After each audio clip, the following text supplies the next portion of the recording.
Welcome to another episode of Heroes Graveyard. We have a brand new cast this time because the last week's cast, welcome, died. To another episode of Heroes Graveyard. Hold on, I had to mute the stream. It was playing for me. So, since we've got an entirely new cast, let's go ahead and introduce ourselves. Starting from the top left webcam to the bottom right. So, Hobgoblin, who are you? Hello, I am Ryan, aka Hobgoblin. Viewers may know me from Koibu's channel. I play on a lot of campaigns over there. I don't really do much on the internet, so looking forward to playing some D&D. I will be playing Ringe, a human monk cleric, a lucky cleric. Cool. And Koibu, you know this Hobgoblin quite a bit, don't you? I am very familiar with Hobgoblin. We grew up together. It's Hobgoblin. No, it's Hobgoblin. Check his Twitter. Did you spell it wrong? I had to make a Twitter to coordinate for the show, so it's a long-standing joke. I missed all the good usernames. Yeah, only Hobgoblin was left. All right, next up, Margaret, you're looking good. Tell us about yourself and your character. Thanks. I tried my best to dress up as a bugbear, so I hope you guys appreciate it.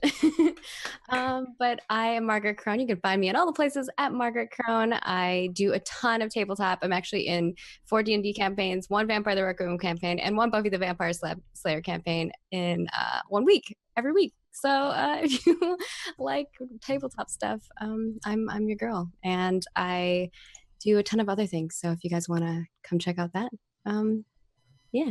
And I'll be playing, today I'm going to be playing Volda Kinsa, and she is a bugbear immortal mystic. And yes, they let me play a mystic, so I'm super hyped about this. Yeah, this is going to be really exciting. Mystic is a class from Unearthed Arcana, not yet released, so we're going to be kind of showing it off. And we'll see how good mystics are, pretty much. I don't think any of us have ever seen one, so it's going to be pretty exciting. I'll feel absolutely no remorse when the mystic dies. and after you die, make sure to get me in on some of these shows. I love playing too. So, Kelly, tell us about yourself and your character.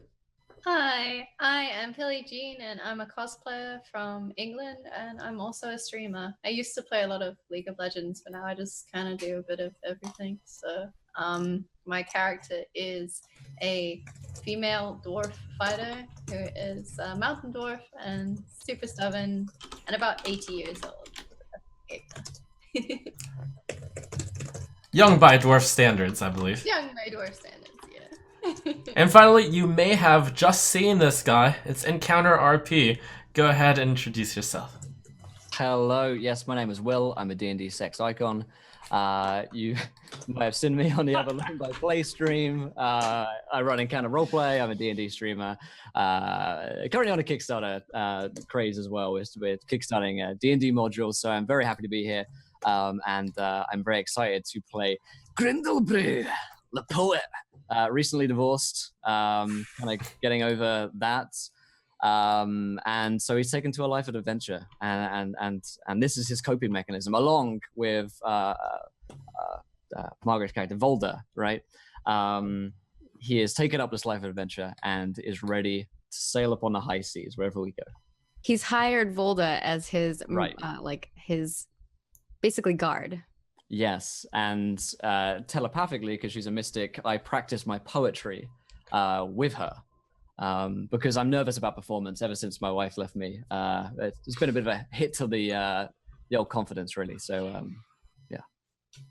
Okay, well, you're in for an adventure, and perhaps more adventure as you can handle. As you may know, this is a pretty lethal campaign. That's why you all are here, since last crew died, and they all rotated out as per the rules of Heroes Graveyard. So we'll see how many of you manage to stick around for your second session. Let's take it away, Koibu. I have a challenge. Right. I need to beat Destiny. So you guys have arrived on this continent that has been kind of like floating across the ocean towards the Sword Coast. Kind of out of nowhere. No one really knows where it came from, why it's here. You are recently arrived on this island. in search of glory, adventure, whatever personal reasons, and probably a large amount of wealth somewhere in there. You find yourself in town, in the town of Ruin, which is built on the ruins of a former town, or basically like they took over the ruins of whatever civilization abandoned this island before it floated over here. And you find yourself in the town square looking at this message board up there. There's a few other people standing around in town looking at it. Most of them are shaking their heads and going, no, see? All those fuckers, they went over there after those hobgoblins and not one of them came back. You stay away from those gold mines. Just kind of having chats around. What are you guys up to? And what do you guys look like? Oh, that's a good question. Who are you? Who even are you people? Grindel, I guess, probably bowls along with Volder as their companions. Big, old, silver beard, and a sadness in his eyes. He wears, sadly, his wedding ring. Although it has started to, slip from his finger a little bit in his sadness. He does carry a warhammer in one hand and a shield on the other, and he's probably sharing a secret look with Volder as they're having a conversation telepathically about poetry.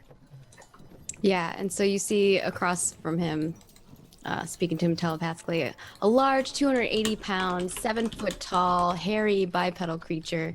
And if you guys know what a bugbear looks like, that's what I am. And I have like brown skin and orange hair and bright orange eyes with wedge-shaped ears that kind of like drape and flop over her hair or over her mane. She has like tough hide and claws, and at first glance you probably think she's really buff, but she's also, if you like get a little closer glance, very dexterous and nimble. She wields a spear and a shield and studded leather armor with little fur that covers parts of her armor. Very cool. Well, Ringe is an adventurer and a bit of a barfly. He's probably been drinking at this tavern all day, and he most certainly, upon seeing the sight of a bugbear here in this tavern. What's the name of the establishment? The Shamrock Saloon. The Shamrock Saloon. Well, I would most certainly have staggered over to the bugbear and the dwarf and attempted to buy a round of drinks. Yeah, I'll allow that. Well met, adventurers. You're a big one, eh? And I will flag down a server or whatever and Sure. get the party started. And Kelly, who are you? I'm Tilly, and I've just been observing. I'm out to try and make some money. So I've been walking around the town. I am a dwarf. I'm very strong and very heavy armor covered in, and I have a massive hammer, maul. Yeah, so I'm intrigued to see who this crew and this. Yeah, well, it's funny that you should mention that you're out to make money, because I'm out to spend money. Perhaps you were attracted to this large sack of gold overflowing on the table. Oh, yeah. Because I've recently pawned all of my gear and I'm spending all that gold, I guess, now on drinks. Hopefully we can find some healing potions or something. Maybe the glint of gold has brought another dwarf to the table. Hey. Well, it's good to meet you all. My name is Grindelbrew. I'm more of a lover than a fighter, but I don't really have anyone that loves me anymore. So I'm more of a poet than a lover, I suppose. And this is my companion Volda. She's despite her size, she's very friendly. Volda like holds up her mug that she's holding and kind of gestures with like a oddly very civil like cheers to you. And then in your mind, you hear, if you're willing. I think I can do this whether you're willing or not. Well, I think you might have to be willing. Let's see. Because I have telepathy. Freaking telepathy. Bugbear. Yeah, I think I can just talk to you. She's like, "Hi, I'm Volda." Well, Volga and Dwarf and other Dwarf, it's a pleasure to meet you. Sorry about your lost love, and I'll pat pat our sad dwarf on the Oh, shoulder. it's fine. But- It's fine. You know what'll make Well- you happy if you're sad, dwarf? Money. Hey, Money. why? I was gonna say ale. Ale will always love you. Well, I suppose you can buy ale with money, so that'll do. But this board here, we ought to do something like that. I'll get out of here. I've been told, you know, best thing to do after a breakup's to get out back in the world again. Out of my cave and you know, see the world, meet some new people. What do you guys think? Not a cave, but for me, tower. Right. What's? I don't speak goblin. What did it say? Wait, I thought you were a whole goblin. Oh wait, no, that's a different thing. Out of character. I am hobgoblin. In character, just a regular human monk. The Volda takes a bit of getting used to, but she's very nice, really, very polite, well mannered for a bugbear. She means yes. She'd like to go somewhere. If you're willing. I hear they've got a notice board somewhere. I believe we're looking at it right now. Oh wait, it's there. Oh, okay. She says just Am I seeing triple? I see 3 notes. The ale might be getting to you a wee bit. Oh. But... Oh no, there are 3. Looks like we've got some pirates. Have you got pirates? And we Hobgoblins. got I hear- hobgoblins. That's a bad one. Yeah. I hear hobgoblins are terrifying creatures, and then I look consciously to you're not a hobgoblin, are you? She like kind of gives you a no, but like still judging, like gives you a really judging look. That's super offensive, mate. You're gonna want to apologize for that sooner rather than later. Sorry, ma'am, and I make a large clumsy show of making a bow. What's this third one? Unearth ancient text. That sounds way too intellectual for this bunch. Right, I don't know about you guys, but int is my dumb stat, so we're not going after any forgotten texts. I'm actually like pretty smart, pretty I'm not smart. the most intelligent dwarf. Oh. I'll be honest. I'll be straight up, guys. Yeah, Oh, yeah. You know, I'm up for some, physical therapy, as it were, in hitting things violently, and taking out almost all of my aggression and repressed feelings about my divorce out on some goblins, for instance, or some That I pirates. can do. Hey, goblins have gold a lot of the time. They raid travelers. Goblins don't have gold. Why do you think they're always trying to take it from adventurers like us? That's that. Oh, you make a good point, actually. Yeah. I think the pirates are the safer bet. Well, face your fears. I'm not particularly on for sailing on the 7 seas, but I'd be willing to give it a go, try new things. I got a new lease on life.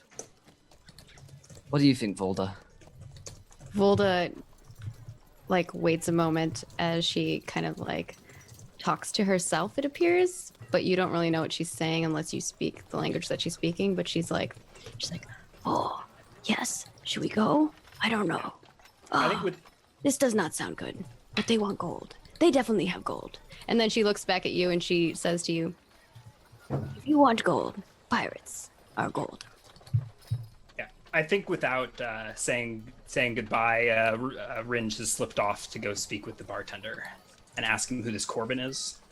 Gloria is the bartender. She's standing behind. She's got actually red curly hair, very similar to Margaret's here. Not nearly as long and beautiful, but kind of like red curly hair. Maybe comes just down to here. It's not as nice. Another bugbear? Excuse me, sir. Is that how you talk to people? Because if it is, you can find. Actually, there's no other taverns in town. You won't have any ale. Please. Oh, I'm sorry, man. I'm sorry. I saw on your notice board a Corbin. Is he here? And I look around the tavern. She shakes her head. No. He runs the Ruin Trading Company. They're down a block or so. Is there something I can get you, love? Oh, yes, another round. And then I look around, seeing that I probably left the... She slides you a beer. Yeah.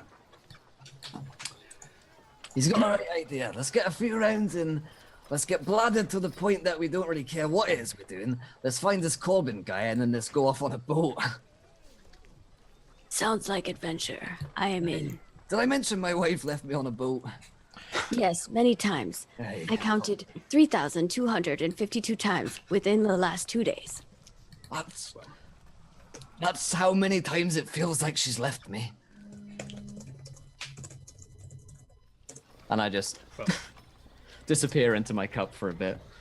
So it sounds like after another round or two, the party needs make to their make way down the block. constitution checks. Yeah, give me constitution checks. Okay, everybody. who- Saving throws.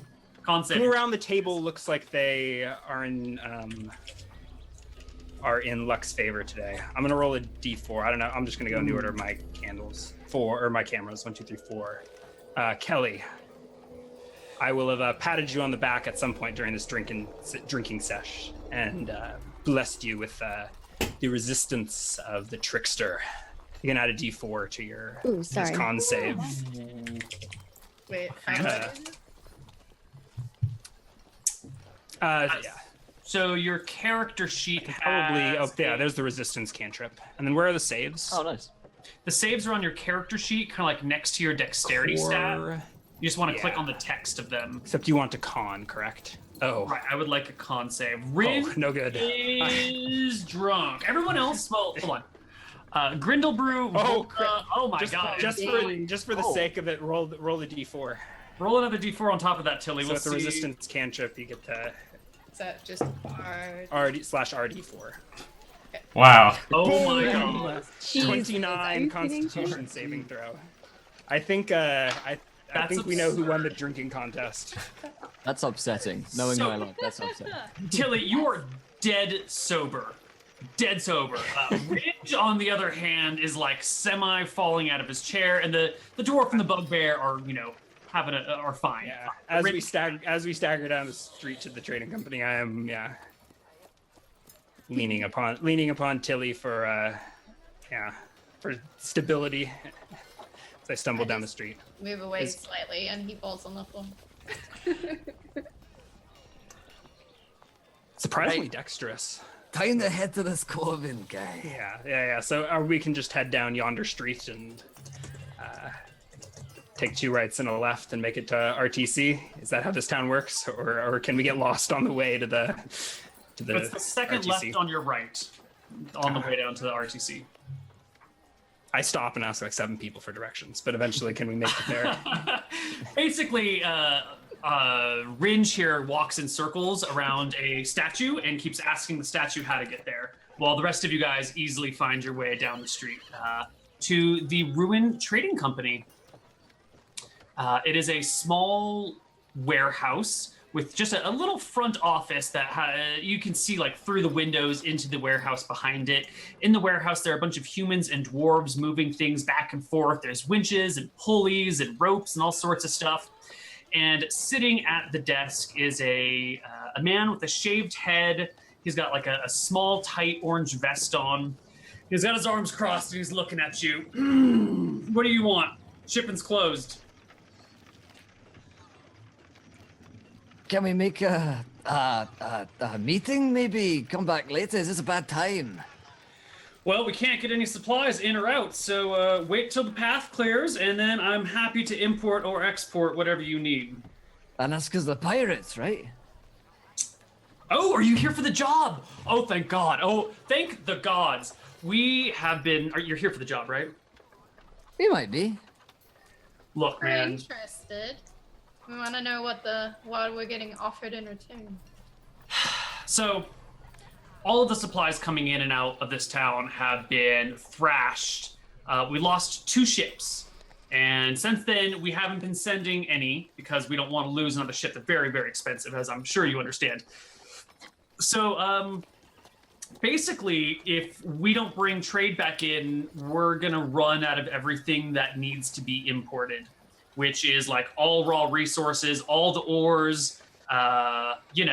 We make beer locally, actually a village down the way, so we'll still be in supply of beer, but everything else is basically fallen to. We can pay you, of course. We're not expecting you to do this for free. We've got a flexible pay schedule, depending on what it is that you need, what we have. We could do gold. We could do, things, favors. What are you guys looking to get out of this? What do you want? Where do you see yourself in a week? Well, I like gold. That is such a question. I'm gonna need a minute to think about that one. I mean, I could honestly. I think I'll just do this one for free. I just want to get out of town. Sold. Maybe if you have any single ladies. I know all the single ladies, and I can import other single ladies if you need. Well, I got a ring. Just gotta put it on it, I guess. There are a lot of people, men and women, in war-torn Sword Coast that really could use a spouse. I'm sure we could make them an offer. Did you have a preference? Human, elf, dwarf? I mean, I can't guarantee anything, but we can try. No, just someone, I think, caring and loyal. And someone that does not move away from me. Like jotting down notes. Okay, caring, loyal, does not move away from it. You want someone clingy or just someone who super clingy? Yeah, really, like way too clingy. Good. Those are easy to come by. Yeah. Rin stumbles in again. And is he talking about his mother again? Bolda says to you telepathically, Grindel, and must like Bugbear too. Oh yeah, must like bugbears. Good sense of humor, optional. Humor optional. When you say like bugbears, do you mean tolerate, enjoy the company of, or are romantically interested in? This guy's got a spreadsheet ready. He's got a form. He's tick which box you want. I mean, we're all gonna die here if we don't get the shipping thing fixed. So I'm gonna do whatever it takes to get you on this job. This guy's got the paperwork, and I like it, Bolda. She likes bugbears, likes them around in the house. Okay, comfortable with them around. Right. Okay. Great. And you're open to race? Absolutely, yeah. Are you open to gender? Absolutely. But one thing I do demand, and that is a beard. Must have okay. So we're looking for a male or a dwarf of either gender. Got it. Okay. Put a beard on him, A beard? Okay, so strap-on beards are cool? I'm all about the strap-ons. Oh my god! All right, we can. I can promise. We might not even have to import this. I might know someone in town that follows this rule. Okay. Do you like to drink? I do. I know someone in town. We don't even have to import them. You'll be good. That is great. I'll introduce you if you come back. You have lifted a weight from my shoulders, my friend. My pleasure. And the rest of you're all doing this to help him find a lady friend, right? Yeah. Volda nods. Excellent. I guess. I'm in it for the thrill of it. In it for the thrill of it. But hey, I have nothing better to do. We're going for a love arc. Since this is just a simple introduction here and a romantic introduction, which, to be honest, Corbin loves the romantic introductions, I would be happy to also shell out some gold for you as well. Sounds good. Wonderful. Great. So, here's the deal. We have one ship left that we can send out. But we don't want to send it out with any supplies or any unnecessary crew. So we were going to give it a skeleton crew. And then whenever trouble starts, they're just going to hide in the captain's area up on the top deck, the nice room, and just kind of board it up and wait for you guys to solve the problems, because our sailors are not fighters. They are sailors. Did you say this is your last ship? This is our last ship, so you can't screw it up. So, I don't like those odds. Historically, has that method worked well? Because it is your last ship, so maybe that's not effective. We actually haven't tried this method. We lost one ship, thought it might have been to a storm or something. Ships keep disappearing. Then the second ship disappeared too, and one survivor came back. We got him in the warehouse. If you'd like to talk to him, he can give. If you can get any information out of him, he'll tell you whatever he can. And he let us know that the ship was being attacked. So you're our first and only and last option to save shipping supplies. High stakes dice, my favorite game. That's a lot of pressure. I think we need to talk to this person. I She says agree to with each that. of you all, just mentally. I say that out loud, but to no initiation from Volder, so it probably appears a little strange to Corbin. Excellent, excellent. This sounds great. Let me go get you Bob, and you guys can have a sit down with him. Hold on. And he walks out into the room behind him, which you can see through the windows, and starts looking for a guy named Bob. You have a few minutes to yourselves if you have any like private conversations you want to have while no one's around. I've never been on ship before. Slightly concerned it's the last ship. I'm not exactly the best swimmer.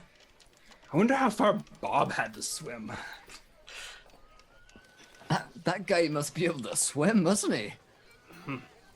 That's impressive. You lot look like you'd sink. Hey. Metal Volda gives him armor, a metal look. armor. Dwarven beards are naturally very inflatable. So I think we'll be fine. You and You I. sure it's not your I think gut? they call the word buoyant.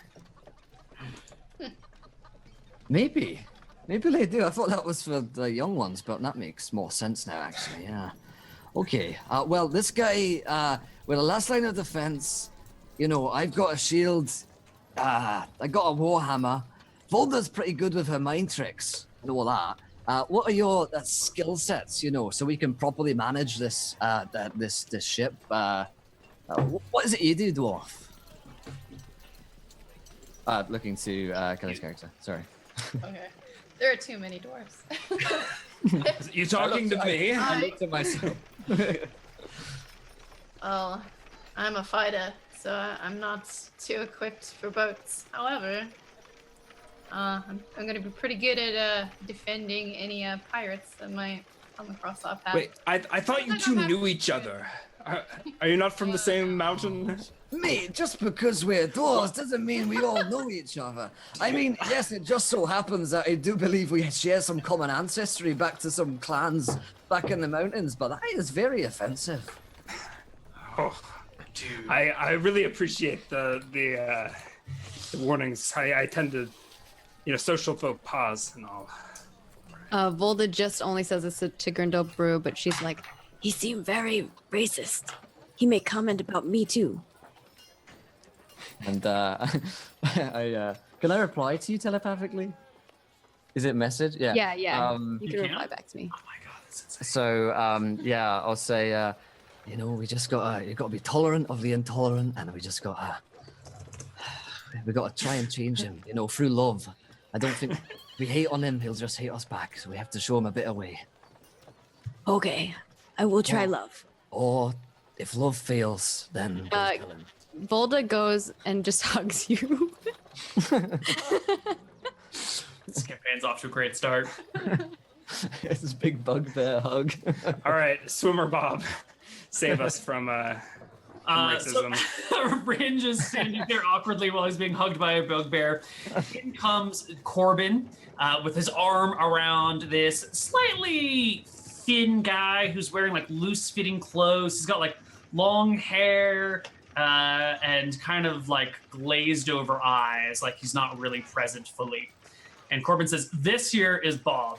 Bob is our lone survivor. And there's actually a problem with some of our stuff in the back, so have a chat with Bob. Don't forget to come and see me before you go, and good luck. But I'll be in the back." And he takes off. And Bob stands there, and he's like, Hey, Bob. "Hey, man, my name's not Bob. You just won't stop calling me that." What is your name? Yeah. "Oh, sorry. My name is Guy." All right, Bob guy. That's easy to remember. Okay.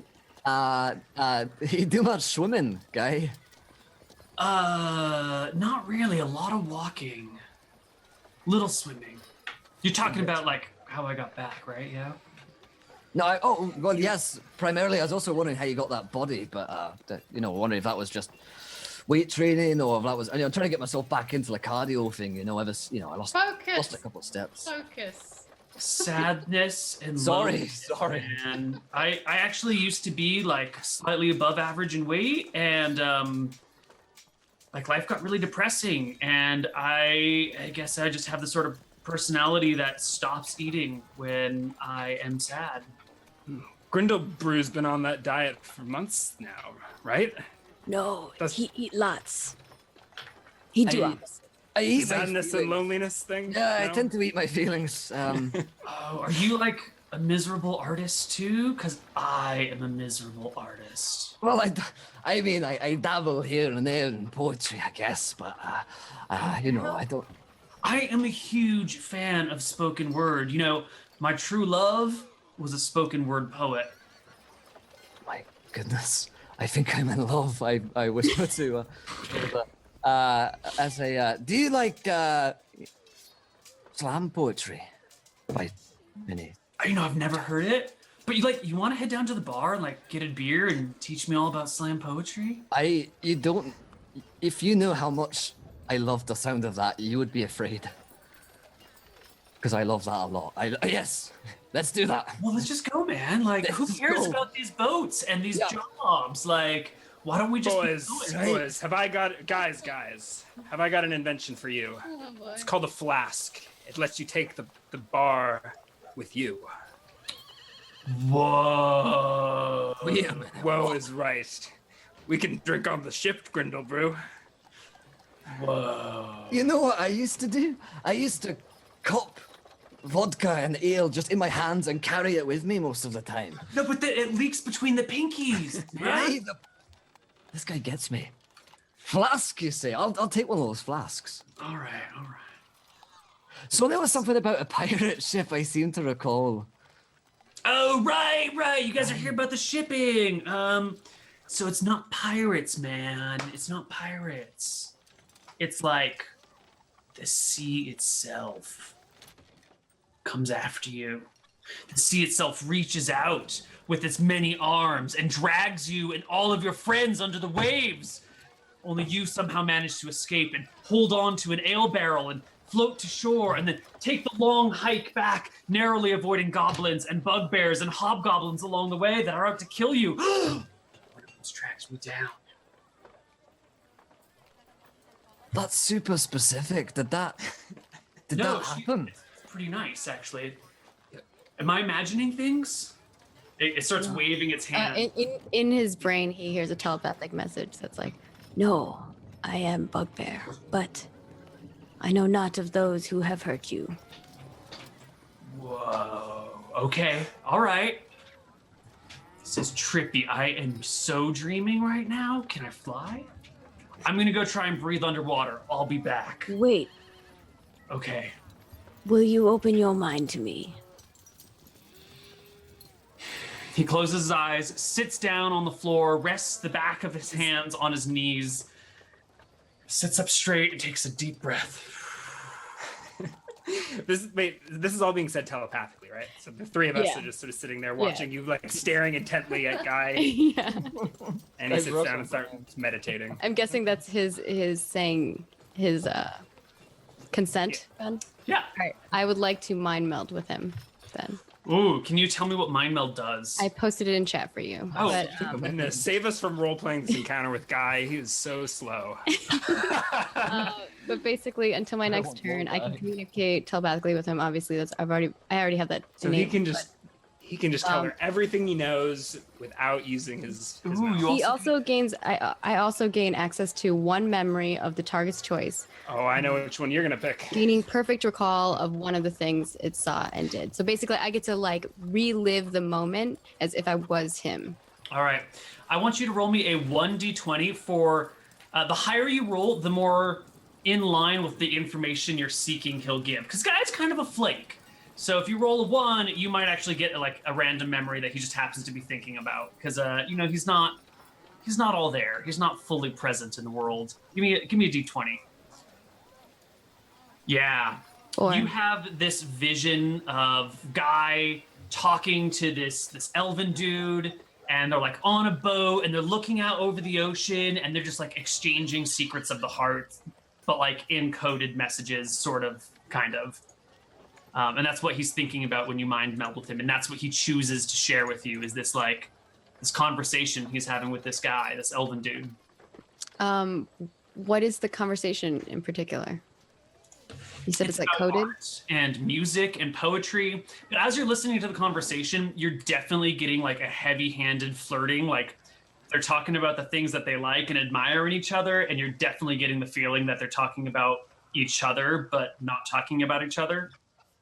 Like if I was to say, Margaret, I just love. I'm always been really attracted to girls with red hair and like Yeah, no, I got what you were eyebrows saying. and like a black nose, that sort of thing. Yeah.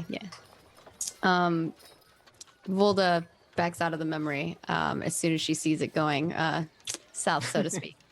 And she looks back at him and is like, "No, not that kind of memory. I would like to mind meld with you to recall this shipwreck."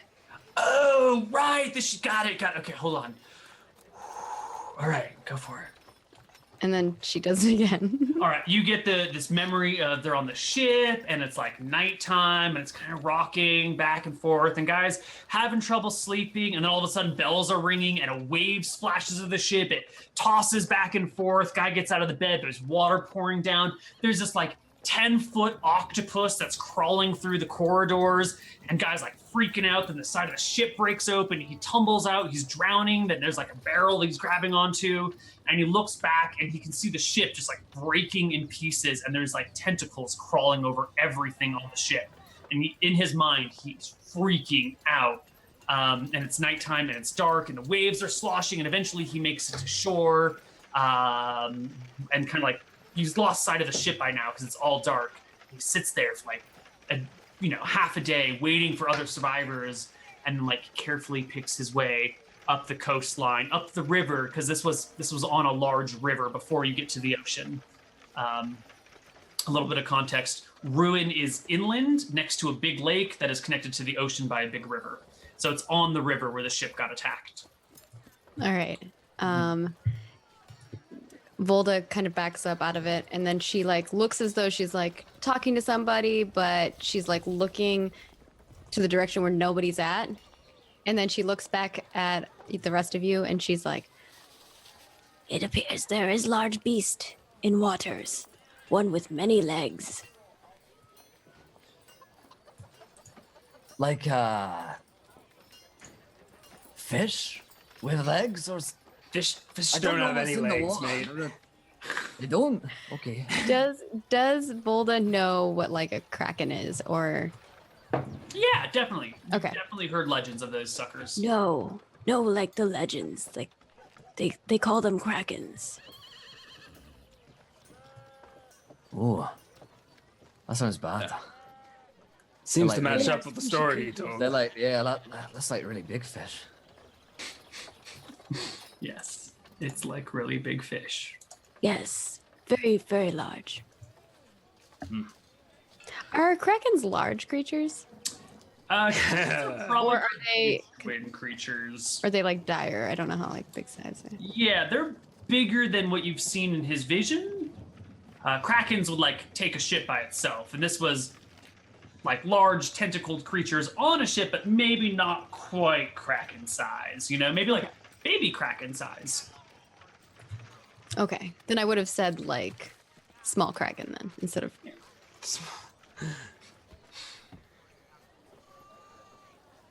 Chibi Kraken. Like a baby kraken. Yeah. Okay, like a wee bit of calamari. Okay. No, not that small. Oh, Well, Have any of you king size order had kind. any experience with a kraken? How scared of those should we be? No, I haven't had any relationship with the krakens in the past. I wouldn't bet on our odds. Tend to stay away. I'm pretty good at cracking open beers. Is that useful? Yeah, we need to supply up for this trip. Let's head into town. Okay. Does the ship come with supplies? I mean, I don't know. I was just a passenger, not like a crew member or anything. Did it have sails? Sails? You know those white things that flap in the wind, like big Yeah. tails. Yeah. The ship had sails, definitely. That's good. And oars. What was your job on ship? I was a passenger. I was trying to get off of this godforsaken continent and like get back to the Sword Coast where like my life isn't in mortal danger every single day. I'm a lover, not a fighter, you know. I just want to like engage in the artistic world and like have a good time. Would you? This guy, he's joining the party, right? I'm joining the You're party? coming with us, right? We'll take you back to the Sword Coast. Come on. And I lead. Okay. I lead Guy out with us. Oh my God, does that mean we're friends? Come with us. Are we all friends now? Yeah. Oh my God. I am Guy. I didn't actually get any of your names. Like, who are you people? He didn't get our names and he let me like mind melt with him. He's a trusting dude. We're on a mind melding basis, we're not a Alright. first Yeah. name basis. Well, I'm Ringe, and this is What, Voldara and Gringe? Just Vulture.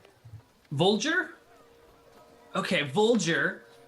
And you are? He says, pointing to Kelly. I'm Tilly Guy. It's nice to meet you. You're Tilly Guy? How weird. My name is Guy. I can't believe your last name's the same as my first name. That's so cool. okay. All right. Think you got. I'm wandering to the general store. Is that a thing in this town? Yeah, there is a supply shop in town. What do you guys want to buy? We at least need the flask of I think before Volda does And- any shopping of sorts, she'd probably. Is there a place where I can go to, like a library or somewhere, like maybe like. There's mages- not quite a library yet. The town is still pretty small. You guys haven't like unlocked the library, so to speak. But there is a wizard in town. You guys know her. She's Colleen Pixiebottom. She's got this other quest. Yep. She got potions. Okay, I got cash to burn, and I wouldn't mind buying a potion of healing. You know, Potion of Colleen healing, Wixelbottom. I look to Volda. I'm guessing I do, right? That's what you just said we do know. I mean, you know of her because you've like read the post-it board with her name on it, and she seems pretty wizardy. I do not know her personally, but I do know. Why not? What could we lose? With a name like Colleen Pixiebottom, she's bound to be a barrel of laughs. I want to know what a top half is like. If she's Pixie on bottom, is she some kind of mermaid kind of deal? Maybe, I don't know. She's like a centaur, but with the legs of a pixie. Tiny pixie leg. Excited. Volda kind of looks at him like with a questioning look, and then is like, then starts contemplating it also. It's like we have this real moment of like deep reflection where we're like, wow, what would that look like? Okay. Well, you guys find yourself at Colleen Pixiebottom's little shop. She's got this cute little house that doesn't look like the rest of the houses here. You get this impression that maybe like she tore down a building and built her own little place. And when I say little, I mean like the roof is at like 7 feet tall and the door is like 3 feet high, maybe 3.5 feet high. It's like a little house. All right. Is it really big on top? Like a really big roof? So the door is like 3 feet high, you said? Yeah, it's like a house size for How no tall one or are you, something. Grindel? I am about 4 feet, so I could probably. All right. my Well, way I'm in like there. 7 foot, so there's no way I'm You know fitting. what? But- RP spells. I have. I'm a burning the spell. spell slots for fun. I think I can shrink myself down with this, right? I have miniature. 1 foot form. shorter or taller. Yeah, I disguise myself as Oh, disguise so. a 1 foot shorter version of myself. How tall are you normally? In fat or in between. I can even change this thing else, but I don't know. Human size, 5-6 feet. Okay, Shrink so down to let's 5 call you feet. 5'8", so now you're 4'8". Yeah. Sure. It'll be a tight squeeze to the doorway, but you can do it. I am going to use Well, you have a miniature form too. miniature form, but this makes me like I small, like Become a rat tiny. small. Like I can fit into 6 inch across This is so cool. I like to think that we don't even mention it. The whole party just kind of like shrinks down and walks in. We're leaving like, poor as we're guy out walking, we all front. just get smaller and smaller, and now I'm this And the tiny- dwarf started I'm like small, a right? tiny bugbear that's like this size, and I'm sure Grindel, because we're friends, have seen each other like this before, and I'm at this point Grindel's probably just like holding me so that we can walk faster. Oh, it's totes adorbs. Yeah, I look to Tilly, but like, now we're the tallest ones. I don't think so. I think I'm about dwarf size now. Well, shut up, you. Did my Let me best. have this. Well, I'm just over 4 feet, so I can squeeze. You can You're crouch down. taller than me. Yeah, I'm fine. I am a bit taller than you. I'm a mountain dwarf. I'm on the Yeah, I over with my age, I have developed something of a hunch, like an old person, sort of. I've shrunk a little bit in my old age, really. Well, you guys make yourself way into Colleen Pixiebottom's home without knocking. She's there working at her workshop and turns around and surprised as the door opens and four people squeeze into her house. I shoved the rat towards her. So rude. Why, Helpful. hello there, says the little gnome. It's nice to meet you. It is This nice is to meet you Volda. too. I am Volda, and these are my friends. I think. Well, he's my friend. She points at the one who's holding her. Wonderful. It is so lovely to meet you all. I assume you have come here for the quest. Clearly, I am too short to walk up a mountain. It would take me forever. So I'm very happy to have you do it for me. That is not quite why we are here. Perhaps that is something we may do too. And she looks to the rest of them. What can I Maybe do we for you? will. Maybe we will. Pleasure to meet you, Miss Pixiebottom. I'm sorry, but we're already on a quest, you see, and Please, Madam logs full. Pixiebottom. You know, Madam Pixiebottom. I am just tripping all over the etiquette today. Whew. Hell, why are we letting this guy talk? Okay, so you haven't come here to help me, so you've come here for me to help you. Just customers today, and I think maybe she sees me fumbling with my overweight coin purse, and You see her Does she have eyes a- start to like does she flash have a- green for a moment, and then I thought this was like a storefront or something. nope, it's a house. It's like a it's a house. Yeah, looking around, sobering up, feeling like, where am I? So, what can I do to be of assistance to you? It seems like you're in a bit of a hurry, so let's pick this up. We are looking for something to help us. We have a quest as She points at the one who's stumbling and trying to grab money out of his pockets. She's like, well, we're not quite sure what we're up against, other than perhaps it has something to do with Krakens or Oh, I see. baby Krakens. See, You got like a big deep fryer we could put it in.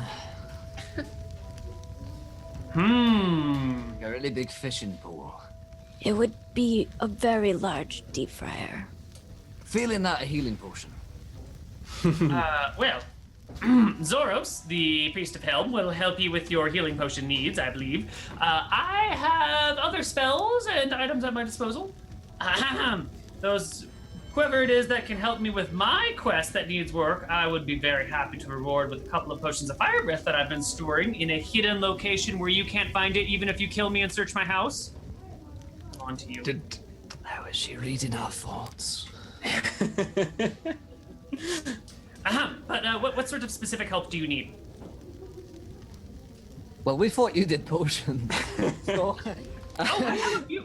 this is a really big miscommunication. I see. This guy here said that you did potions, so we came here. And I was interested to see what the top half was. Oh, that sounded wrong. No, no, madam. I am Strictly starting to feel like this is maybe not a good union here. Maybe you should go find someone else to help you do someone else's job instead of insulting me and Those words barging into cut my so house deep. unexpected. Madam, I'm sorry to disturb. We're and I so like sorry. bow back out of the front door that we Volda, barged open. telepathically sends Madam Pixiebottom a message, like if she allows it, and she's like, Oh, don't mind them.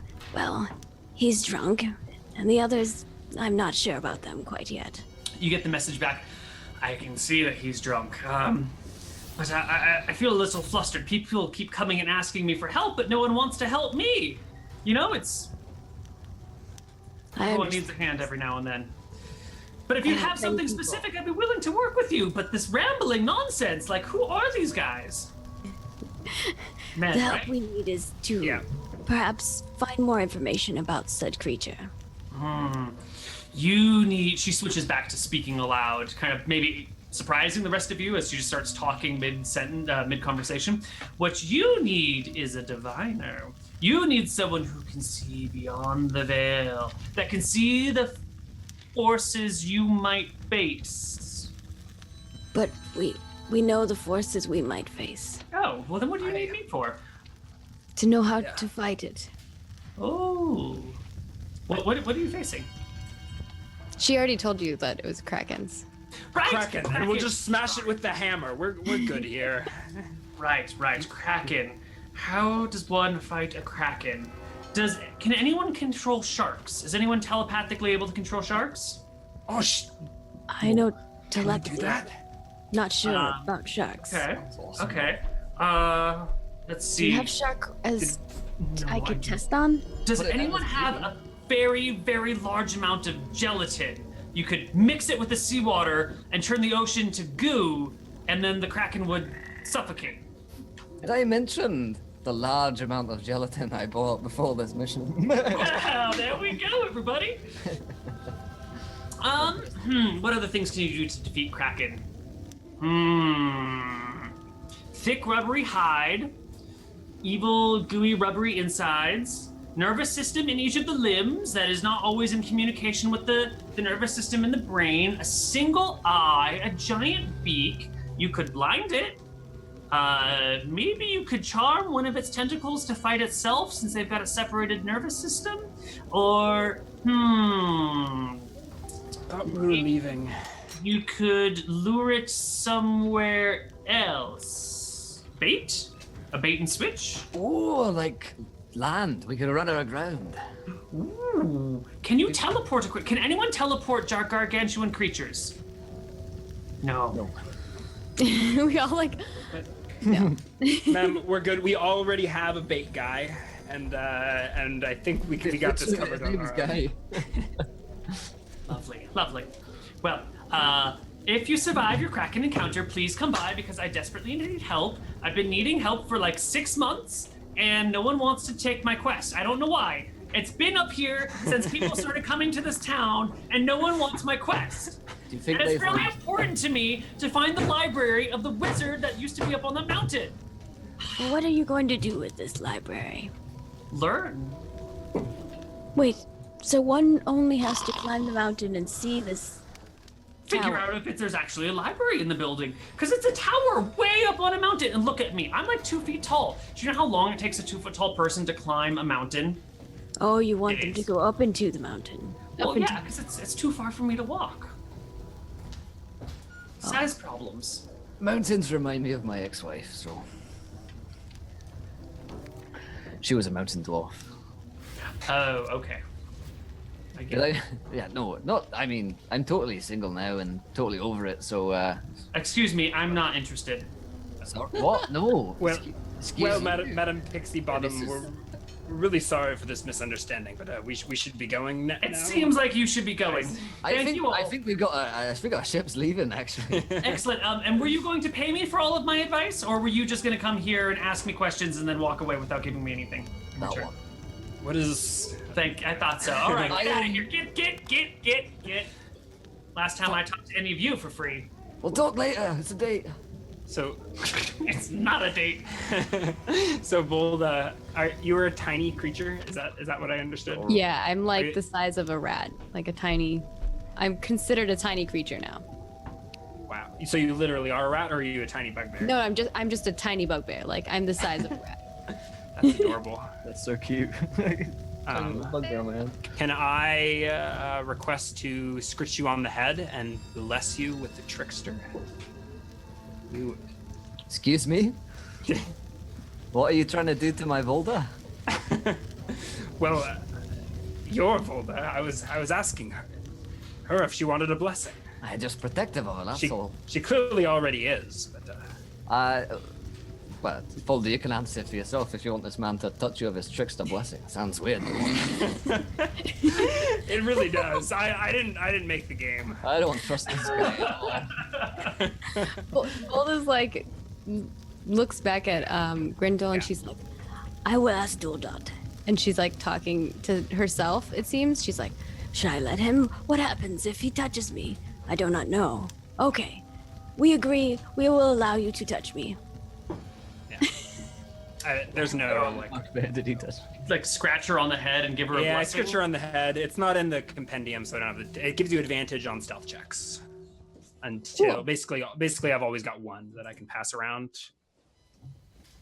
you probably want to give that to the dwarf in plate armor. I just wanted. I can move it Well, I around. already I think have at will, or maybe every hour or something. I'll double check. All right. So, is there anything else you guys need to do? I think every possible thing we could have done here, we have done. So Excellent. Well, I think we're gonna get the potion, right? Can I buy a healing potion? No, you're right. No, you're Who right. do I have to? Which NPC do I have to interact with to get a healing potion around here? Zoros, the priest So we of hell. stumble up going the to the block wrong NPC, to a temple. All right, we're gonna skip forward a little bit here.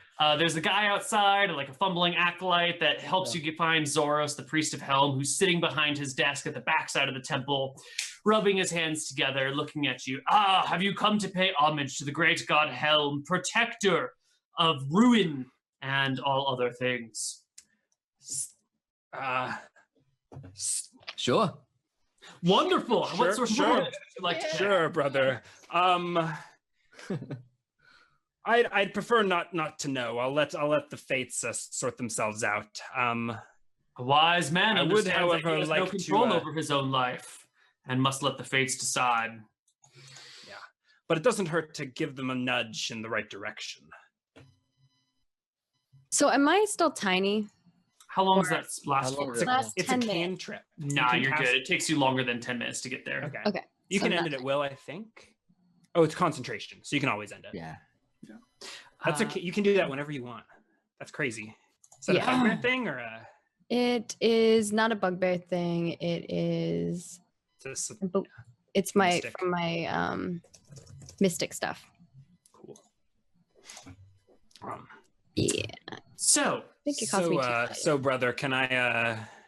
Father, Can I- please, I am a priest of Helm, not a lowly acolyte. I've earned my position here at the head of the temple. He literally can't get anyone. Boys, I'm- Correct.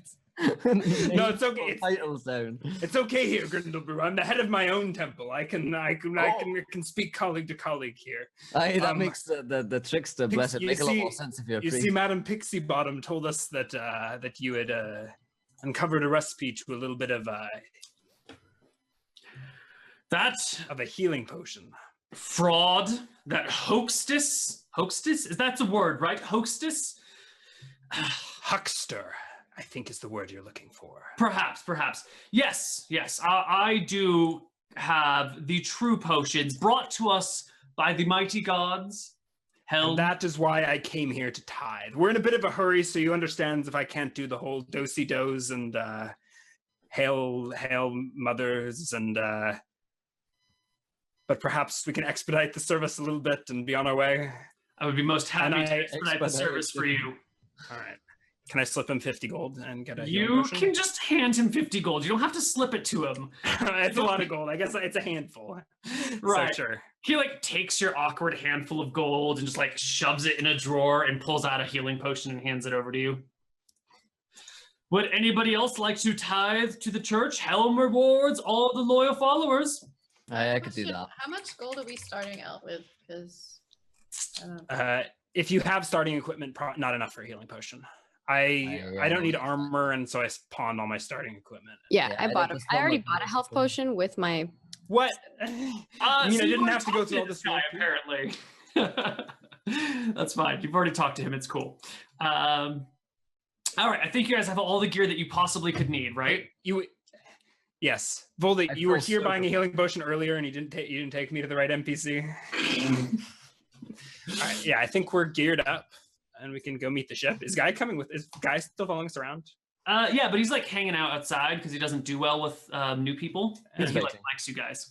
Yeah, can I like buy a flask and pay for my drinks today? How much gold Yes. should I subtract for all that? How much gold worth of alcohol do you want to carry on you? With the 10? conversion 5? of 1 gold is about $100 US. So, you know, how much gold do you want to spend on your alcohol?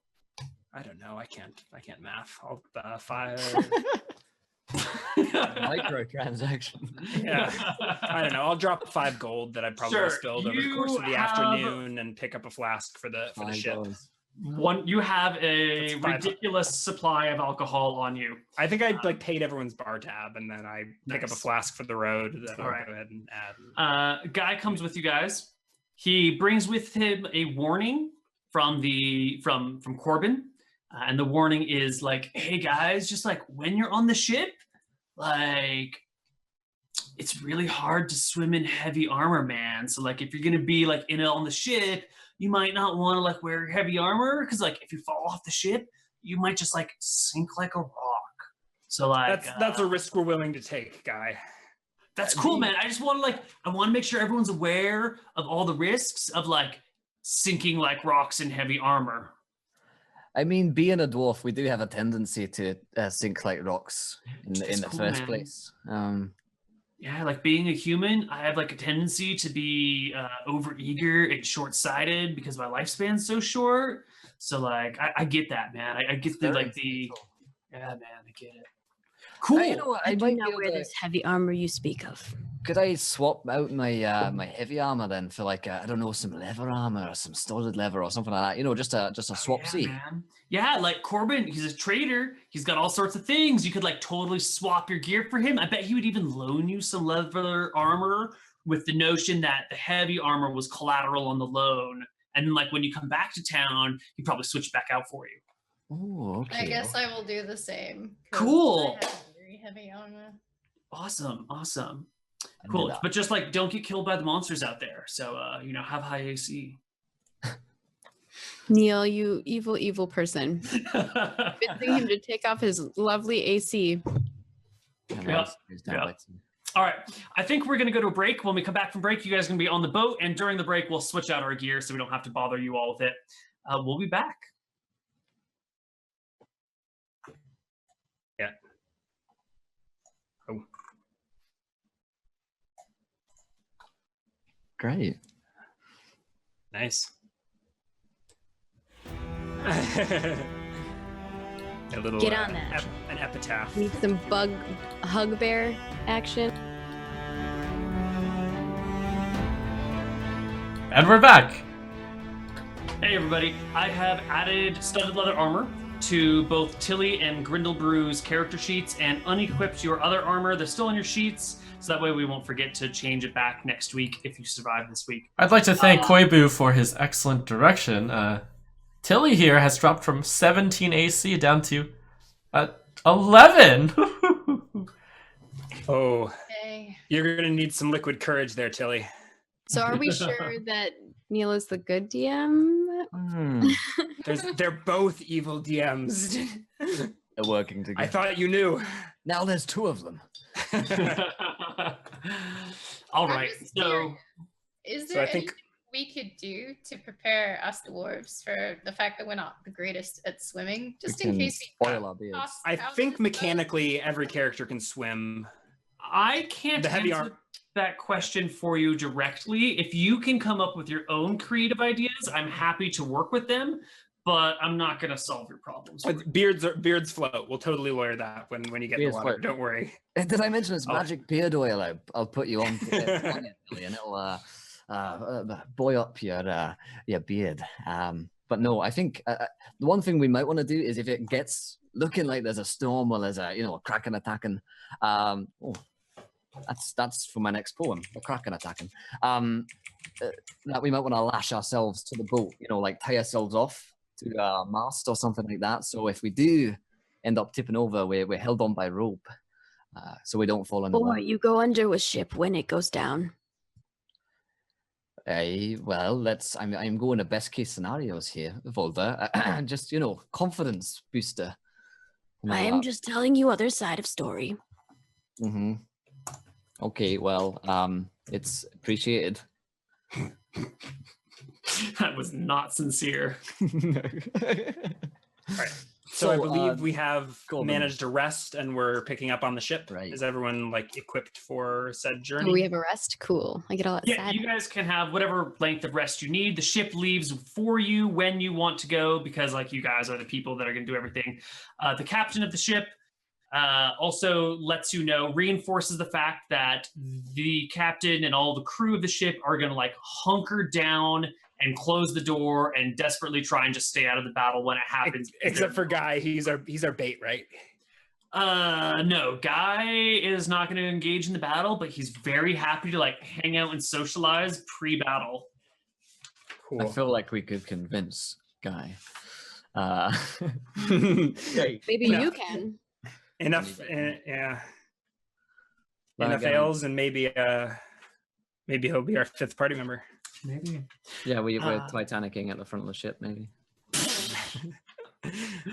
So it is a lovely day on the river that you guys are sailing down, headed for the open ocean. I would like to bring you all. Let me make sure this page is set up right before I bring you here, because I'm like 95% it's perfect. Let's bring your characters over onto this. Green chili, Grindelbrew, and blah blah blah. I will bring you to this layer in just a moment. I want to make sure your character tokens are perfect on here. The anticipation. All right. So this is the ship that you guys will be on. Can you see the ship? I see black. I see. I found it. The void. The darkness has consumed us. All right. Do you guys see it now? Yeah. Yeah, you just got to zoom out and reposition. Okay. There are Found us. 3 layers to this ship, and I want you to be familiar with these layers. Right now, this is the midship that you guys are on right now. And if you go to the left, this is the top deck. The top deck actually has... Share the vision with me too, Neil. Oh, you don't see anything? I'm so sorry. I will fix you right now, He Trump. doesn't need it, right? we'll there you go. just narrate for him what's happening. Vision now, Trump. Thank you. Excellent. So right now what you guys are seeing is the top deck, which actually has sort of 2 layers. This is what the top deck looks like, and then here's like with the extra top, if that makes sense, right? So like this part over here is above this room below it. Does that make sense to you all? Yeah, I think so. Can you Right, handle so- multiple characters on multiple levels? Dude, I can do anything you want. This staircase over here that I've drawn you to, if that makes sense, will lead you over to this staircase over here, right? And then the green circled staircase will lead you to the who moved their character? Ryan? I moved my... I can't help myself. All right, sitting on my hands. Okay. I don't even know where your token went. It's just gone. It's just disappeared into the void. As punishment, I lose my character. Yeah, that leads you down to the other deck. So there are 3 decks to this ship, and you have plenty of time to understand the interworkings of these things. Are there any questions that you have about the ship before we get into the heat of things? Can we recap? So there's a inside the deck of the ship. There is the top of the ship, and then there are like platforms at the front and back. Are the Yes, and correct. Captain's quarters on. Okay. Yes, I actually literally don't know where your token went, Ryan. Where'd it go? Should I can probably drag a new one from the character sheet, correct? I'll just bring you a new one. I've got a new one. Okay. I can make copies of myself. Now Cool. don't. No, don't multiply yourself, please. I get when I hit level 3 as a trickster cleric, then I can make duplicates of myself. There's only one special thing I want to mention about this ship, and that is that we're using half-size grids because this ship doesn't exactly line up perfectly. So you'll notice that you are a 2x2 grid right now. Yeah. I So think you need to can make kind of Volda a large creature, correct? Volda, are you actually a large creature? Like you are? I'm not. I can transform into a large creature. I'm currently not a large creature, but I have the carry capacity of a large creature. Cool. Super cool. So this is the ship that you guys are on. There is a bare minimum crew, also known as a skeleton crew, consisting of the captain, the first mate, and a few sailors who are operating the sails. The oars are not being operated right now. There is no rowing power on the ship. It's like 6 people, plus the 4 of you, plus Guy. And What's the name of this the final ship? I did not prepare a name for the ship. Trump, do you have a We name get for the to ship? name it, right? Yeah, Trump doesn't have a name. You guys Well, have a name. you know what? Cody You McBoat had Day. such a great name that has something to do with this. We'll call it the top deck. Ooh, I can dig that. All right, this is the top deck. It is pretty lethal. Is there any cargo or anything on the ship other than like the people and us? The people, you guys, and like just enough supplies to survive the journey. That's it. The rest of the thing is empty. Trying not to lose anything in case you all die and the ship gets lost. You know, they're hedging their bets. Yeah. So are we. Cool. Does anyone know how to sail a boat? Oh, we don't, that's what the skeletons are here for. All right, yeah, the undead guys, right? Right. So what deck do you guys like to hang out on? Does anyone have any preferences here? I think I'm usually up top. Yeah. Okay. In the open air. Sure. In that case, I'm probably on bottom. I'd probably be in the mid deck because I'm not a fan of seeing the water and that motion, so I'd rather be in a safe, cave. So I'm in my kind of, in my dwarven cave, just hiding in a wee bit and sheltering. Lovely. Other players? Kelly, I think you're muted if you're talking to us.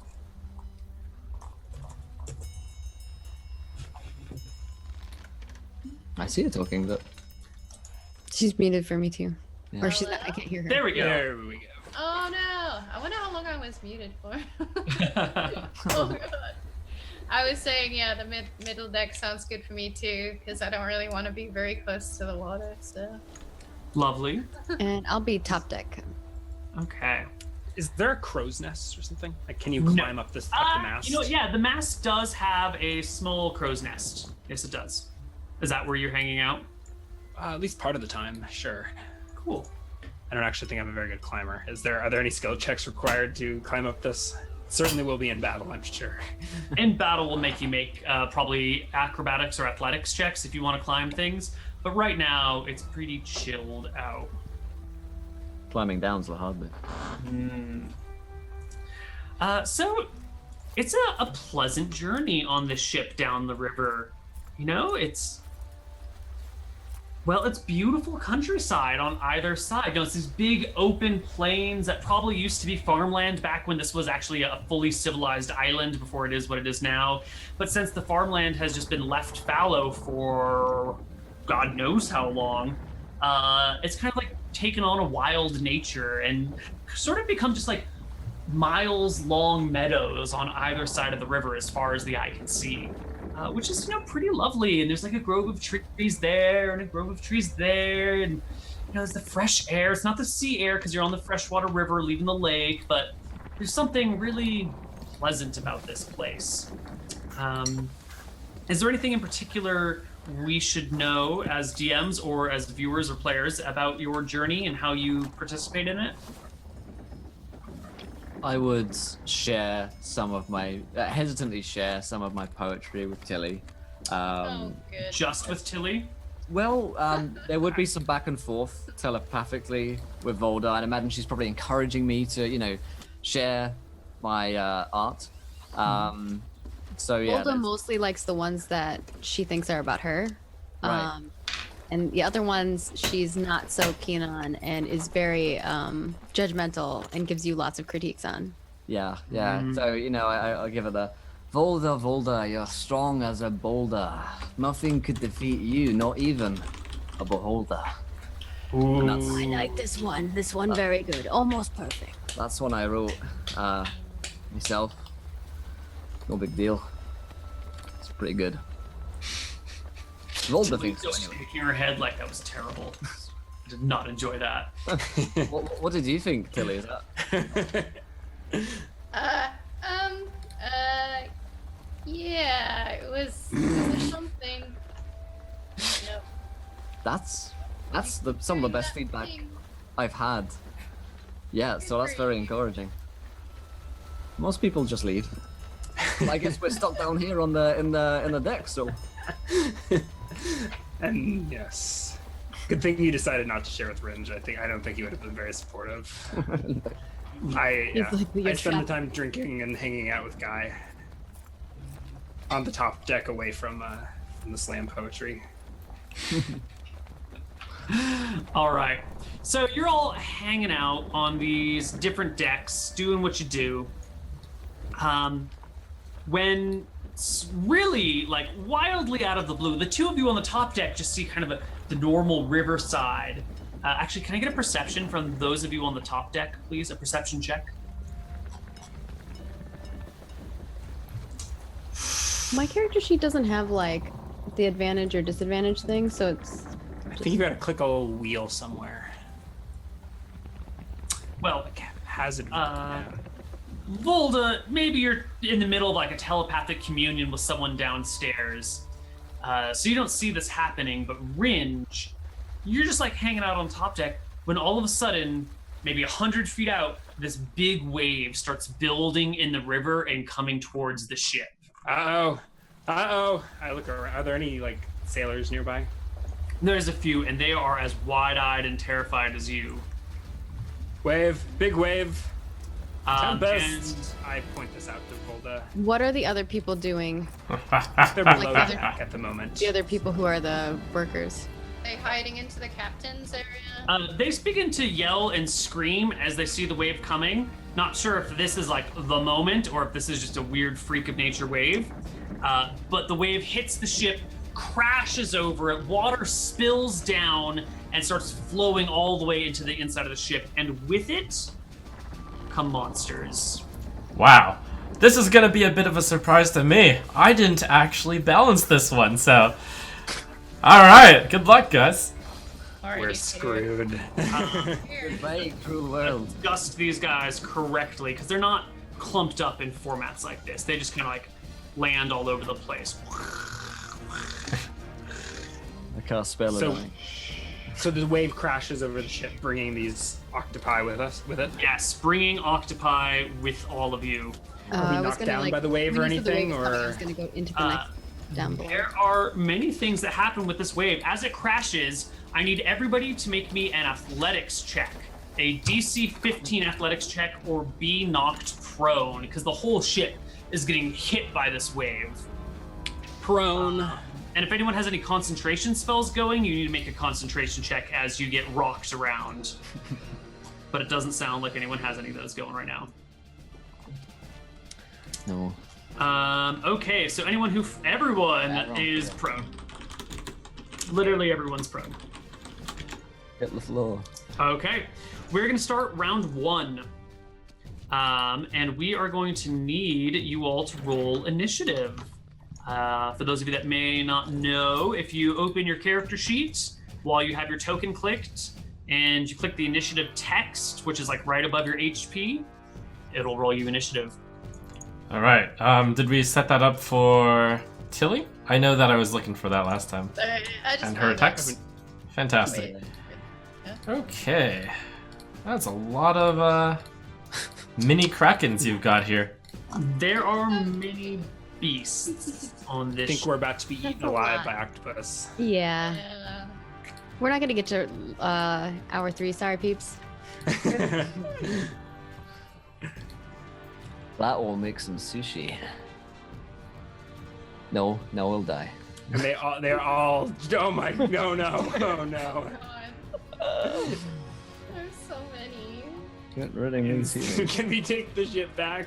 Okay. Back to shore. At least they're This was a bad plan. It's all right. I think the octopus will be driving the ship afterwards.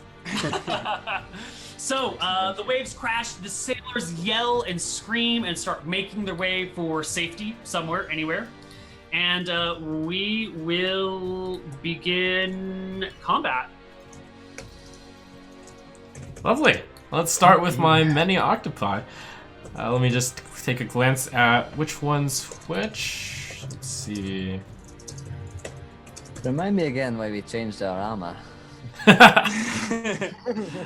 Is All right, we're still ice, yeah. so we're starting with one of the ones in the mid deck. It crawls up to Tilly and then lashes out with this ability called Grab and Bite. Let me read up on it here. Right, the octopus's tentacles go, and then it tries to bite you. Fantastic. Okay.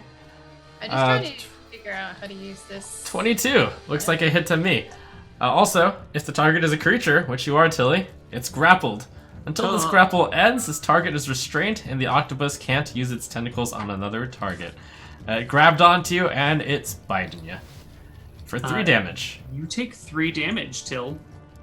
Okay. I know how to change this. Hang on. Minus. Let's see, you mentioned every single square is 5 foot, is that right? Each square is 2.5. 2.5, okay, There are I some see. awkward Got it. conversions. Yeah. Alright, then this octopus goes ahead and slithers up to Volda, and does a grab and bite as... Oh? You can't get that close. Well, okay, maybe, yeah. I think... Prone, Good and question. we're all Oh, yeah, I'm we're all prone, fish you're food. right, yeah. Right. Do we even get AC or like Dex AC or anything like that when Yes. prone? AC is AC. You can be unconscious and still get dex to your AC. Yep, they just simply all get advantage on you as well. Yeah. Okay, so this octopus grabs and bites at you. Unfortunately, even with advantage, that's not good enough. And then this one next to you, next to it, kind of tries to squish past its buddy here. Is that okay? They're going to need to be totally in separate squares, so one more up. Okay. There you go. And then it grabs and bites at Volda again. AC 20. Is that a hit? That's a hit. Okay, and deals 7 damage to you. What kind of damage is that? This is piercing damage from its bite. Next up, we've got one of the Let me just look up 15. Where is this octopus? So many octopus, it's hard to keep track. Really? The 13's on the mid deck. The mid deck. Ah, there it is. This one slithers up to Grindelbrew and Come at me. rolls an attack at you. Does 10 hit? Hey, 10 is not going to be a hit. Oh, what a shame. Alright, next up is a giant octopus. This one is able to reach you, Ringe, from its location down here no. due to its reach. And Do I have? Is this a ranged attack? Do I have partial cover from the angle of like the deck? it is Height a difference? very long tentacle. Okay. Melee attack.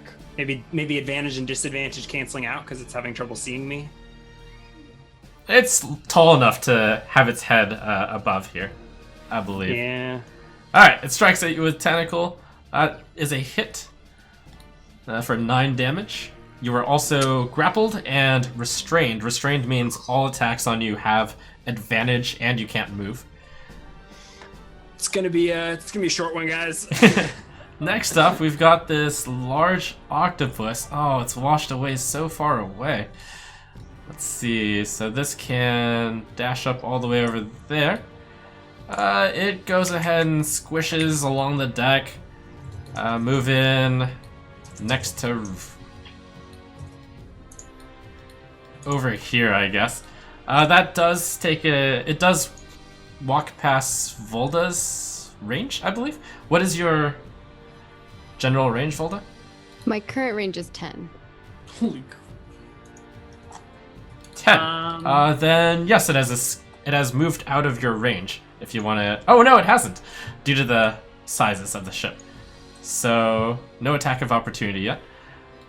And then finally, there is a large octopus in the mid deck. This one slithers over to Tilly and attacks you. 14 is a hit, right?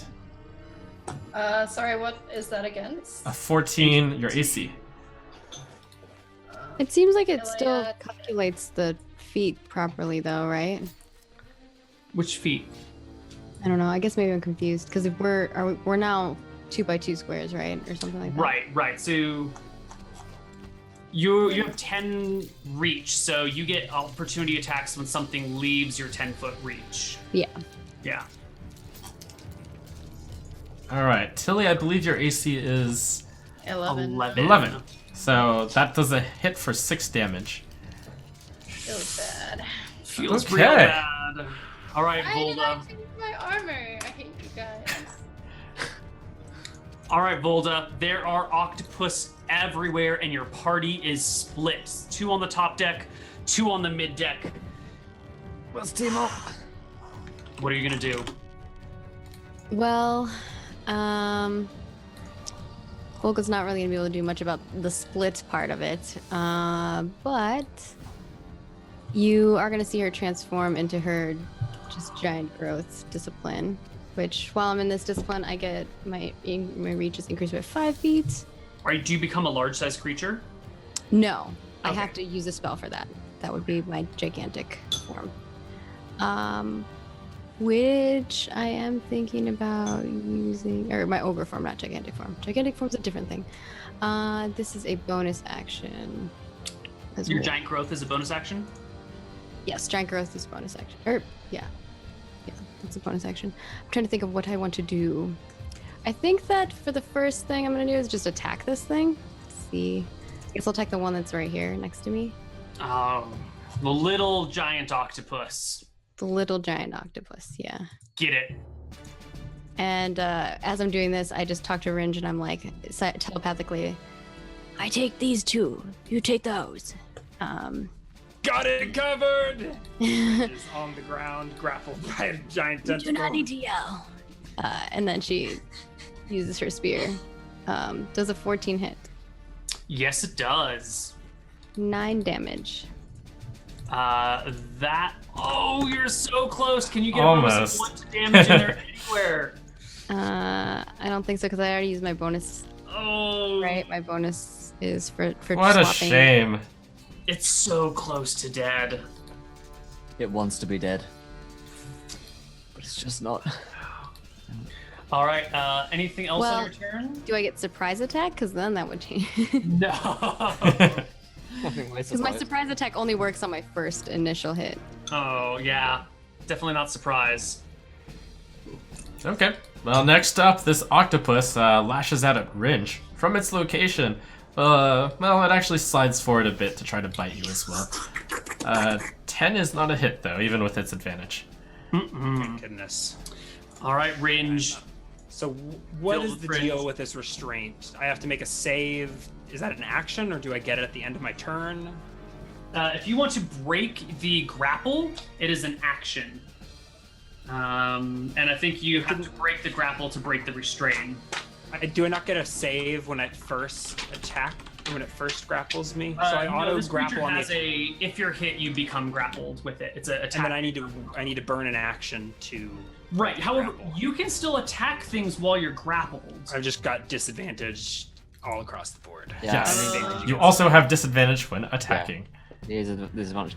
But the thing is, you got like 2 or 3 on them. Like your action economy is such that if you spend your turn burning it, the likelihood is they're going to hit you and restrain you again. Yeah. Yeah, but it's the big one I can't even hit that has me restrained, and I don't get a free save at the end of my turn. You Well, can hit that one because its tentacles are wrapped around you. That's how it's restraining you. Right. And Okay. if you can force movement on it, it will break the grapple. Good to You have know. like I a don't push think attack or something. I don't think I do. Now we're clerics. All right, I think I'm just gonna start smacking it. Can I stand? I guess it doesn't matter if I'm prone or not because I'm already at disadvantage. Oh, and Koibu, it occurs to me that the players can't see So- from up there the octopus below. If you could share the vision. My camera is also not showing it. Which octopus? The giant octopus to the bottom right of Ringe. You can't see it. No, I can't see it. I mean, I can see like Oh, the edge I'm of its sorry. health There is bar. there is an unnecessary line here. I see what's going on. Sorry about that. Mistakes made. Fixed. That was actually for something on a lower deck, which doesn't make any sense. My mistake. What are you doing, Ringe? So I would like to make I'll start off with an attack roll against the giant octopus. How do I give myself disadvantage? Do you know? Does anyone know where that is on the character sheet? Just roll it, and we'll just pick it. Just roll it twice. All right. We'll usually roll Looks like twice. it's already on for by you. default, Yeah. kind of. I don't It's think on so. You got to advantage. set that. Oh, I guess it is. Yeah, So nope. 12. Against what? The large or the giant? The giant, the one that's grappling me, the one that's That's a restraining me. hit. You smash it with your quarterstaff. Hey, For there we 6 bludgeoning damage. What is that additional D8? I don't understand. Why is it 2? That's- okay, 6. That's D6 plus 3. It's 6 points damage. Yeah. I don't know what that extra D8 is for. Neither do I. And then I'm gonna go ahead and spend my bonus action key point, patient defense to dodge as a bonus action and cancel out the advantage against me. Fantastic. And I don't get Okay. a save at the end of my turn. This You restraint do is not. no fun. Let me go. On the mid deck, I think this is pretty fun. giant octopus is about to do something. What is it going to do, Trump? The giant octopus goes ahead and lashes out its tentacles at Tilly. Wow. 13 is a hit. Ooh, only if she had worn her heavy armor. What a There's shame. a giant octopus down there Damage. too. Why? 10 L. Ooh. Oh, okay. Oh, dear And God. next up, we've got this large octopus. It's kind of tough to squish through all of those. So this octopus is attacking the ship. How does that work, Koibu?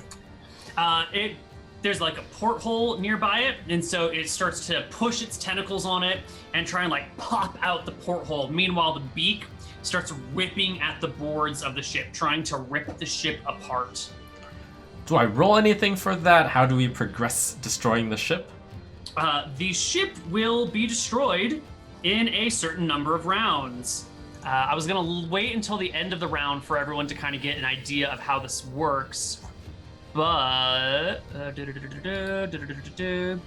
I think you have 25 rounds before the ship is broken apart by all the octopus. Fewer rounds, I imagine, if there are more Tank octopus for us, attacking. ship. Tank for us. Yep. Yeah, depending on the octopus and everything, but it's probably going to be around 25. I will do some secret calculations behind the screen to sort it out. But next in line is Grindelbrew the Grouch. The Grouch? Really? Well, I was the Grouch and then I was the poet, so you know it comes and goes. All right. Looking over at Tilly, what am I seeing? How much blood is currently on your face and otherwise Yeah. general armor? Not great. You're looking pretty bad. Yeah, not looking too hot. Okay, We leave this deck. should we leave? I considered upstairs is this one, right? On the right hand side of the Yep. ship? That's all. Left-hand side is the upper deck. Oh, okay, so the one that I'm actually buying. Oh, I'm sorry. The left-hand staircase leads to the right-hand scene. Gotcha, so right hand leads to left. Yes, this goes to the upper deck. Okay, yeah, perfect. Perfect. Yeah, so getting there, we're going to take all sorts of attacks of opportunity. We could go down to the lower deck. It's Yeah. probably safe Yeah. down there. I mean, so if we were, here, there's limited options for them to come at us. If we were to hold at that point, whereas at this point, you're getting attacked from all over. So yeah, that might not be a bad idea actually. So what I'll do is I'll cure wounds. I'll cure your wounds, Tilly. You need to be a little bit closer to her, 2.5 feet you're closer right, to her, that's a half foot closer. which is fine. It won't provoke an attack of opportunity to do that. Okay. All right. Yeah, let's do that. Which is one action. So, Cure Wounds is up by casting at level 1, up by 9. Nice. Yeah. You bring her almost all the way back to full. That's not bad. And then I think I'm gonna have to move and take the attack of opportunity because we get down to the bottom deck, we can hold them off. All right, Octopus, make an attack of opportunity against the dwarf. Will Yeah. do. It tries to grab you as you leave. Oh, he's getting me. He's getting me. I'm not 3 going nowhere. piercing. Also, you are restrained. You Ah, cannot he move. looks great. Oh no, you didn't make it down to the lower deck.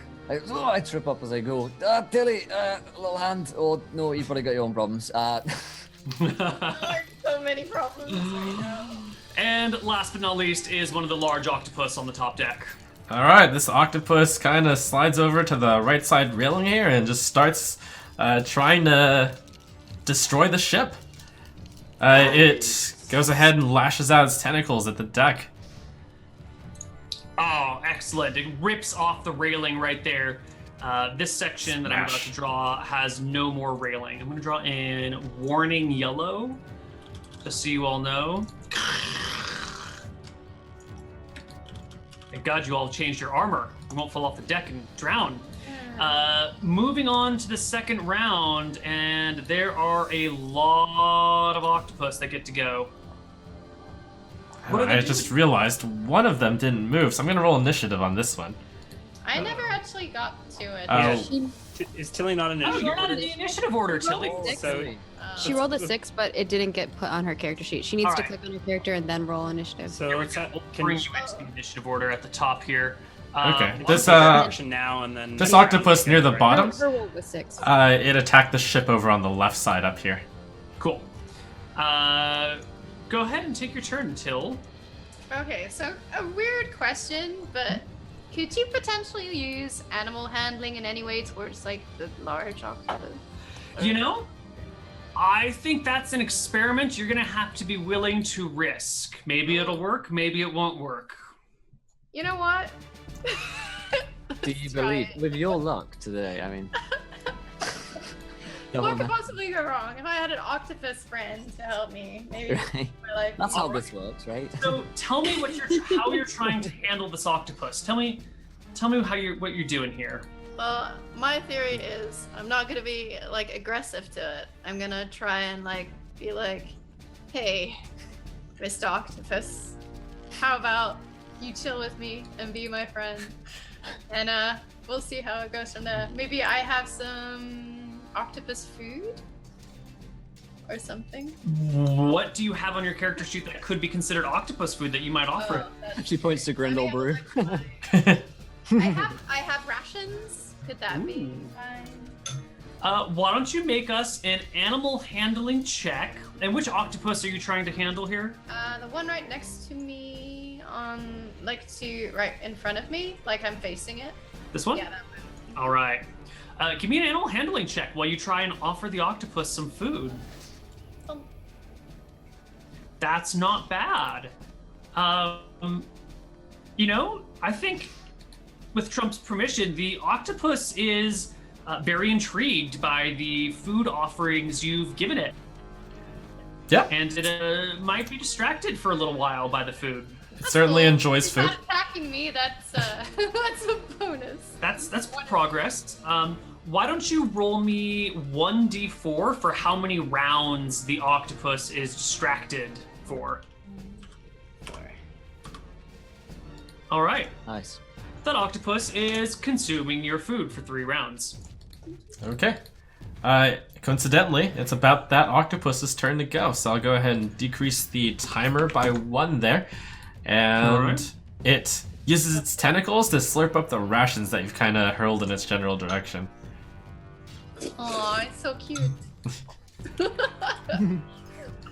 Next up on the top deck, this large octopus lashes out on Volda. And 16 is a hit Just barely. for 4 damage. The octopus next to you, Volda, the other one also lashes at you. 14, is that a hit? No, 14's not a hit. Oh, I how 15. unfortunate. Okay, and it misses you then. You're still restrained for that octopus on the bottom. This octopus near Grindlebrew flashes out with a grab, unfortunately missing. No dice there. Next up is the giant octopus on the top deck. It uses its tentacles to slap range some more. 12. Ooh, no. No. No. It's 15. All I right. don't even need that. The octopi next to Ringe also hurl its tentacles. That one's a crit. Oh, that is a crit. Hold on, I'm gonna use my lucky dice. Oh my god, you I'm have gonna use lucky dice also.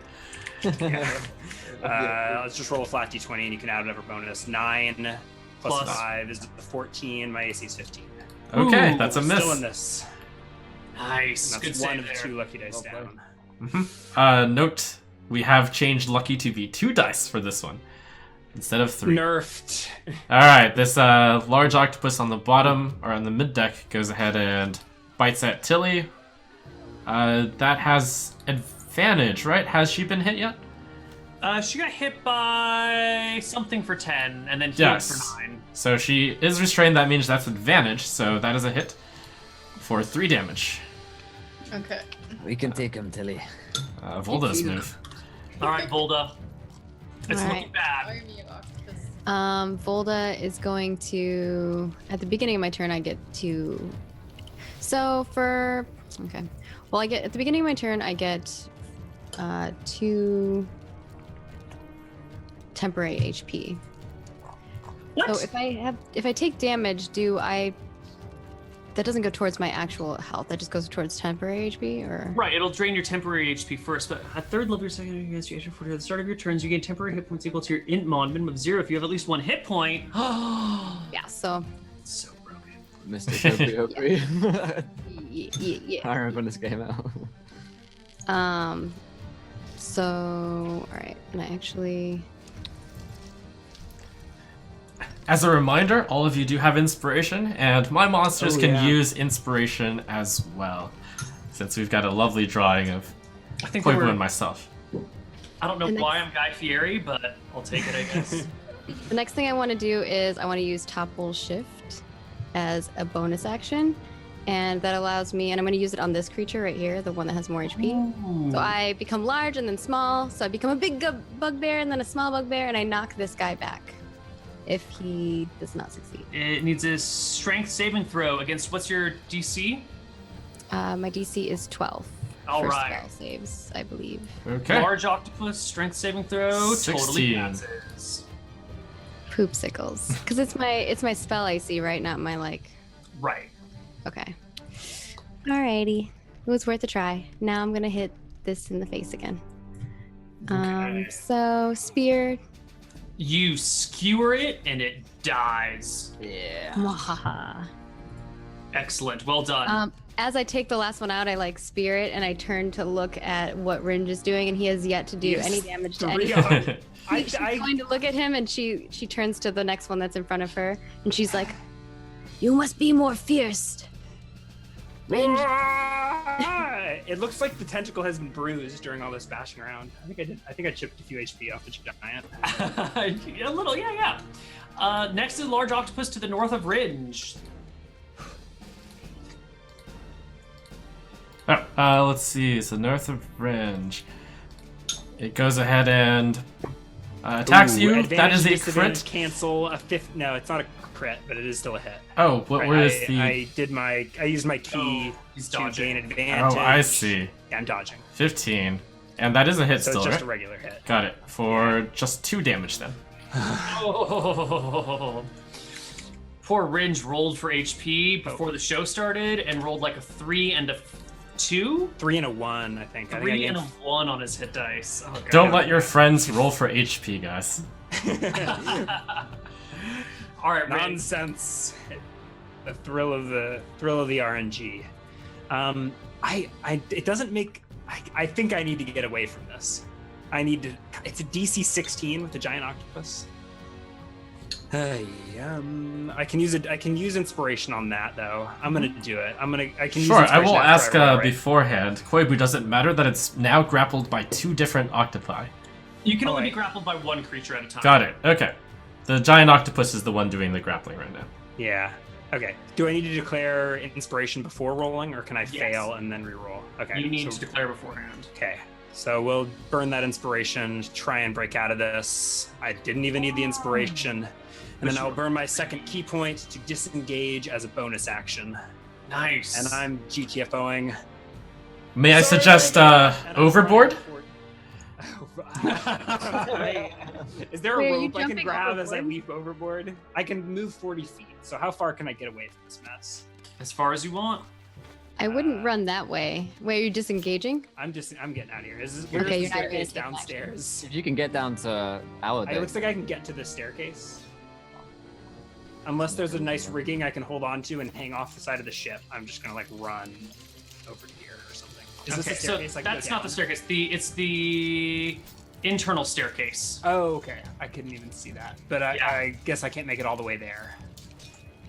Right? No, you've got 30 feet of movement. 40. 40. You can go to there, Yeah. or any of these. Right. There wasn't anywhere where I could hang off the edge of the ship, right? So I'm just gonna cower Yeah, under you that. can totally dangle off the edge of the ship. Yeah, no, okay. We're gonna cower in the shadow for now, and hopefully the octopi will just be distracted by tearing the ship to bits. And I can Fine. swim to safety when this whole thing is over. You and Guy together.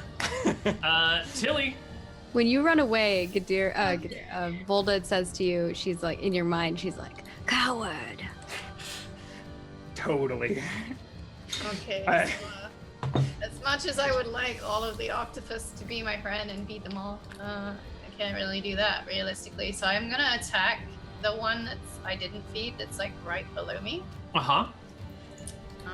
So I will use my maul.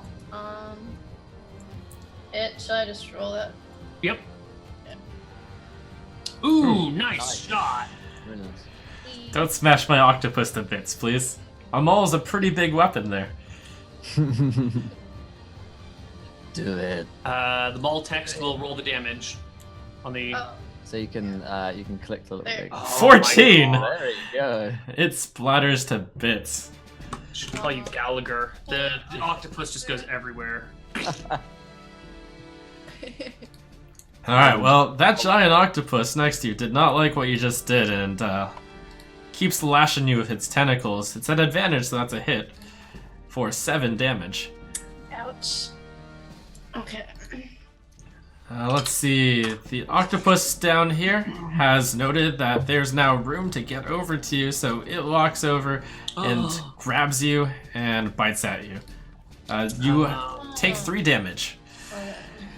You're getting whittled down slowly but surely. Maybe Grindelbrew the Grouch can clear up some space. Maybe you can. Let's see. So what I plan on doing here is I'm gonna fire up a spiritual weapon.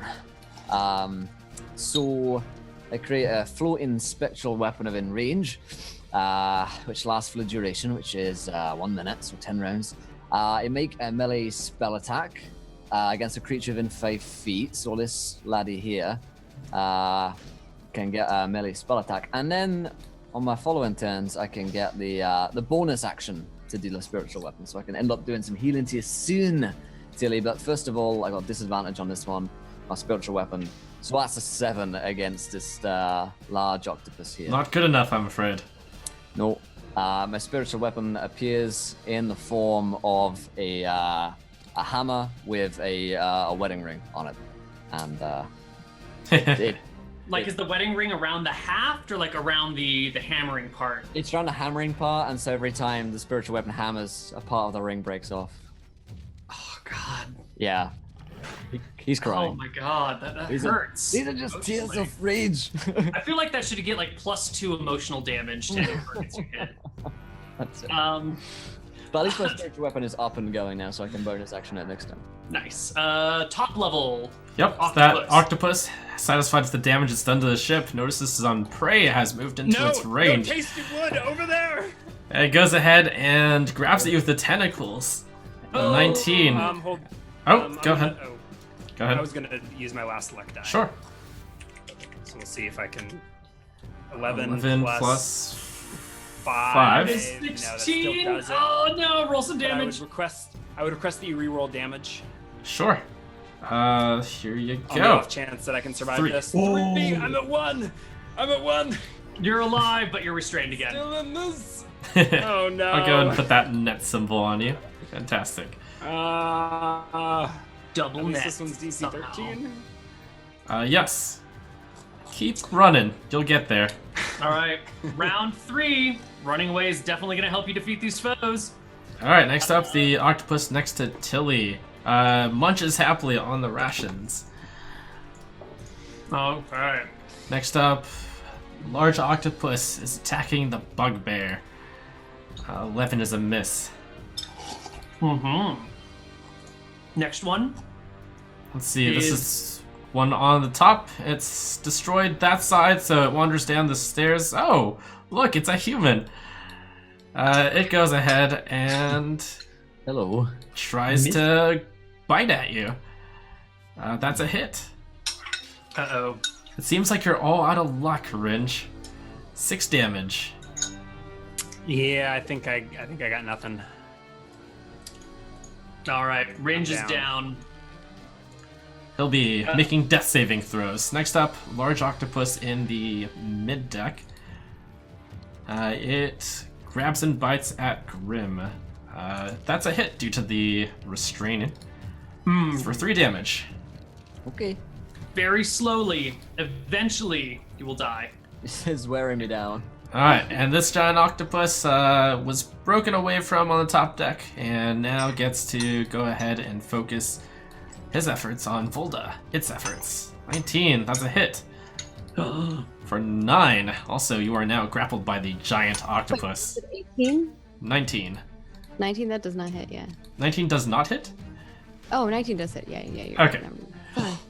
That would have been a surprise. Alright, next up, the smaller octopi. Go ahead and move forward to feast at you now that you've been bitten. Or now that you're grabbed. 17, is that a hit? Yep. Okay. Yeah. 6 damage. And it's your turn, Volda.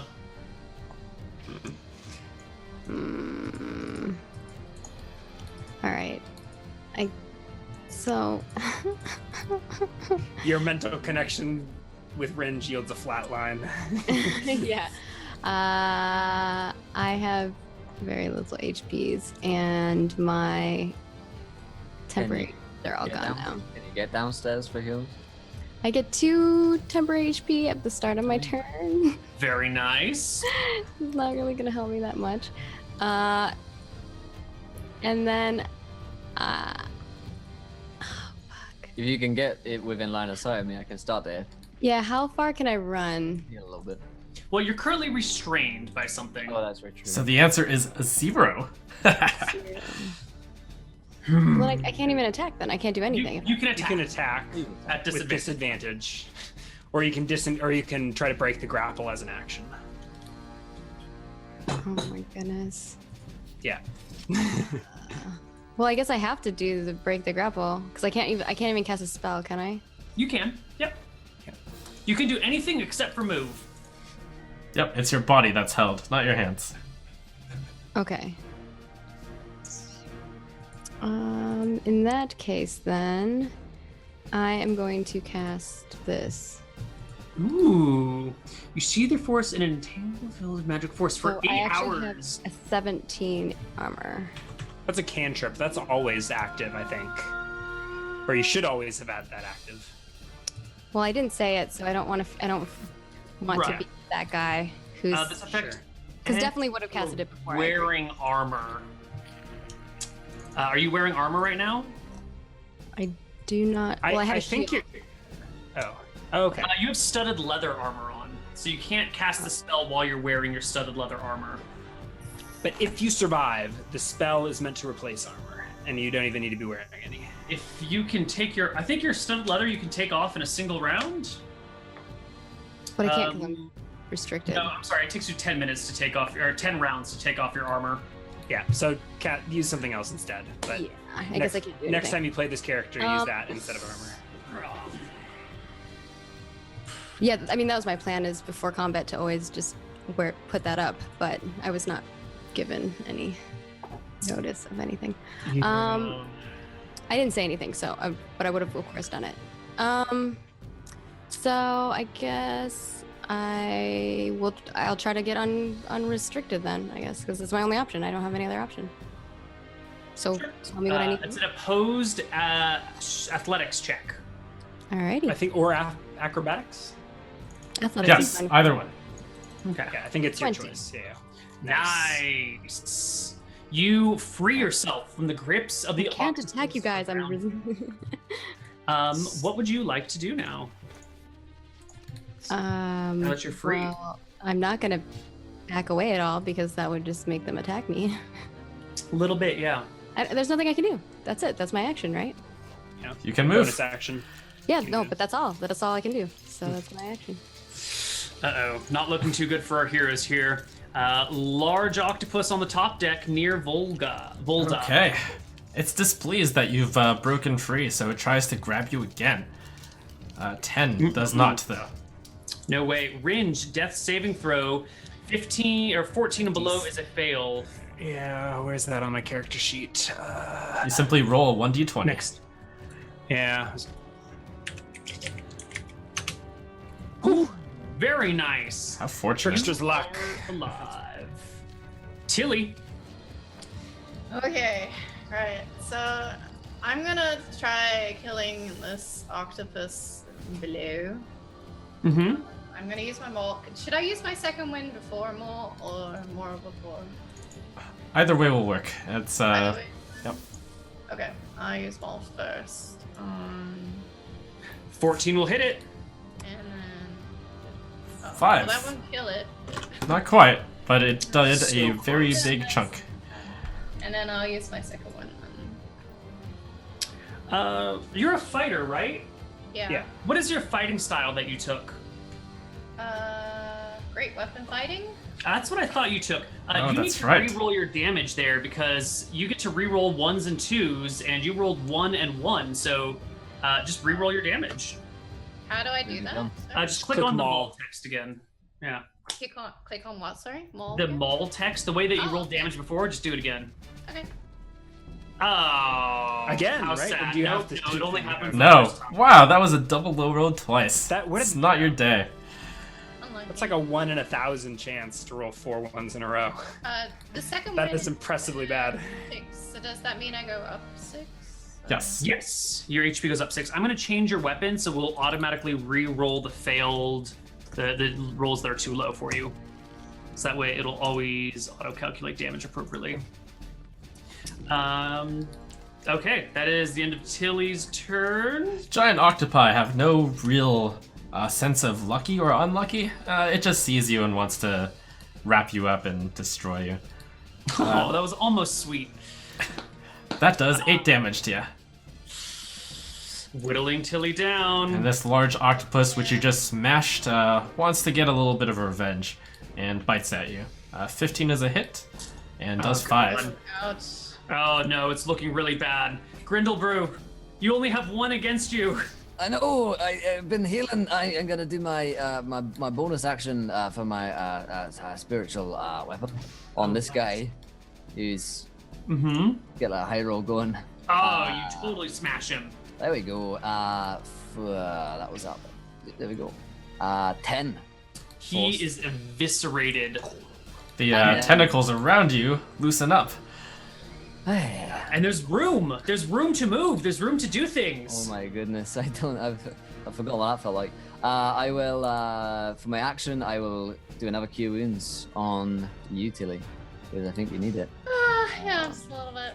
From my domain, there we go. Level 1. You cure for 5. All right. You still have movement left. Oh, and in fact, whenever I regain additional hit points, as I'm in a Light domain. cycle of life, yes, whenever I use a spell of first level or add restore hit points to a creature, the creature regains additional hit points equal to 2 plus the spell's level, which I don't think is calculated into that. So you should regain another 6. 3. 3. Yeah, Okay. 3. Yeah, it's level 1 spell. Total of 8. Nice. So let's do that, and then let's move far away from here, please. Where would you like to go? Have I heard anything on the bottom deck? You have heard horrible noises from the top deck. There's horrible noises Everyone everywhere. down. There's like the ship is being ripped apart by these creatures, and your friends are being ripped apart by these creatures. You could poke your head downstairs and see what's up. Hey, is there any openings down here? Like Krakens have been opening up, you know, any chance to get myself overboard here? Because Tilly, things ain't looking good. Yeah, why not? Something's Right. going. You take a step down, and I'll move Yeah. you over to the bottom deck. Oh dear. And you look around, and oh my god, a When that wave crashed over the ship, things came Oh, all goodness. the way down to the bottom. Made a mistake and I stepped right back up again. All right. But now you know what all the smashing noise has been on the bottom deck. So I come up and I go, we don't want to go down there, Tilly. We're gonna want to go somewhere else. In fact, can you step down for a moment? I needed to zoom out the camera just to show the audience what was down there. Sure. There. Lovely. That is Okay, made fantastic. and made of water. So There's just some smashing going on down there. absolutely smashing stuff. I'm gonna move. Well, I moved what, like 10 feet at that point. Sure, let's call it 5 feet. So let's move. Yeah, let's move back here. Let's move myself back here. And the plan now is to. Okay, here's the plan, Tilly. In this very long 6-second conversation which I'm having, I gotta bust out the back of the ship, and we're gonna jump out to safety. Safety. I don't think I can get up there and spare the dying. Oh, I might be able to actually. No, maybe that's a better idea. So I moved 5, and then down here for 15. So I've got another 10 feet in movement. So I'll move myself actually here, and then hopefully next turn I can get up and I can spare the dying on one of you guys. You're so kind. shall see. Large octopus on the top deck. Okay, this octopus, satisfied with its victory over Ringe, moves over to this great-looking thing. What are these things traditionally called? Like a hold, I suppose? Yeah, that's the hatch between holds. Cool. It tries to smash it open. Give me an attack roll. Oh, excellent! It breaks open the hold and just kind of rips it to shreds. Nice. Oh, Ringe's legs dangle over the edge. And we're on to round 4 with the large octopus that's munching away on the rations. But you know what, Till? It's looking like it's finishing up the rations this round. Those are delicious. Tasty. And the next octopus. Yep, goes and attacks the bugbear. Ooh, a critical. For 4 damage. The worst critical it could possibly roll. However, it does wrap its tentacles around you, which means the others will get an advantage on you now. Oh god, there's so many of them. Next octopus is next to Ringe. It goes up over here and then smashes things up on the floorboards over here. Rawr. Alright, the next giant octopus lashes out its tentacles at Volda. 20 is a hit for 10 damage. And then a large octopus goes ahead and bites at Volda for 4. No, Volda. It's starting to rip apart the deck around Volda too. I have 5 HP. So if Volda dies, does she become Voldemort? See what I did there? My next poem, Volda. You're gonna hear it, I promise. Alright, Volda, it's your turn. It's not looking good. Coming up, yeah, Volda. it's not looking great. There's holes down here too. Yeah. Oh shit. So I can't see any of my other party members. I can just see the one that's You can just see, presumably dead. yeah, you can just see Ringe slowly dying. Okay. But these holes nearby you they're not huge, but they're big enough that you feel like you could probably squeeze down them if you wanted. I am going to. It's the last hope. Well, first of all, I get the 4 HP or 2 HP. Very nice. That just gives me 2 temporary, which you keep eating through. So, and then I would like to see if this will work. I would like to cast telekinetic barrier and put it like across here. 40 feet long, 10 feet high, and 1 inch thick. Lasts until the concentration ends. AC of 10 and 10 hit points. Okay. So I'd like to put it across. You see where my ruler is? Yeah. Yes, that's fine. and I would like to back up and look down one of these holes and see what I see. All right, you're gonna have to. You're restrained right now, so you're gonna have to break the restrain. With Can she break it with her telekinetic barrier? So was one of them just holding me? Because they all attacked me. yeah, so like one of them like attacked you and grabbed onto you and is like holding you in place, like its tentacles he also have wrapped attacked around me your legs. Yeah, Again, so biting onto you, and the other ones are Okay. just like grabbing all over. I don't know if telekinetic. You create a transparent wall of telekinetic energy, at least one portion of which must be Could she conjure it mid-tentacle and... 1 inch thick. I don't think you can like I could sever. you said I could cast something. Totally. I don't think you can sever the tentacles. Right. But I bet you could position it in such a way that like the tentacles reach you, but the octopus is on the other side. So you're like still restrained, but they can't reach you. If that makes sense. Right, it wouldn't be able to go past solid material, but you can put it up at all the other points. Mm-hmm. So yeah, you can definitely put it in such a way that like it blocks the octopus from getting to you. But you'll still be restrained because they're reaching under it, if that makes sense. Or through it, clipping error. Yeah. I don't know. It just doesn't make any sense. But sure, I guess if that makes it so they can't attack me. And then I guess I can't do anything else. I just stand there then, because you're saying I can't move. Here, let me make a doodle for you in the water next to you. This is gonna be like a. And this is 40 feet long, and Right.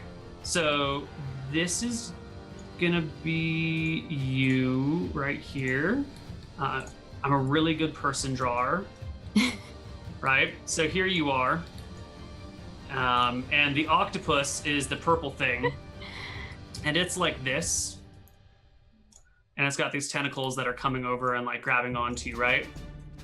So you can bring down a wall. It's a beautiful drawing. Bring down a wall I'm gonna mute myself. that blocks like this. So that way, like, the tentacles are reaching under the wall, but the octopus itself can't go through. Because, like, the wall can't... no, I get what you're saying. I just think okay. it's a stupid place to put a wall. Oh, well... But I mean, if that's my only option, then that's the option I'll take.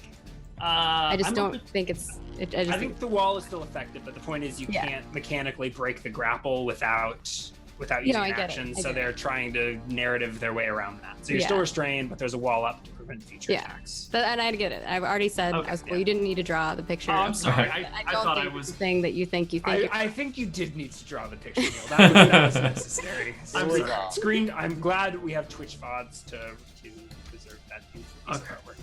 My mistake. Yeah, no, I get it. It's my only option, so I'll do it. But that's not how I envisioned doing it. Okay. Large octopus is stuck on the other side of the wall. Yeah, it attempts to attack Volda. I guess it just runs into the wall as it is transparent. I believe this would be... Okay, it does have an AC of 10, so it tries to attack Volda, but actually hits the wall instead, which is a hit, and deals 6 damage to the right portion of the 10 HP wall. So the right portion has 4 HP left. Each section of it has 10 HP. Yeah. There's a right section and a left section, since this wall part across the ship is about 20 feet. That's Oh, yeah. 40 feet. How right? even? It's supposed to be I 40 see what feet. you mean. Oh, okay. Yeah, I the see what wall you mean. extends like off the sides of the ship.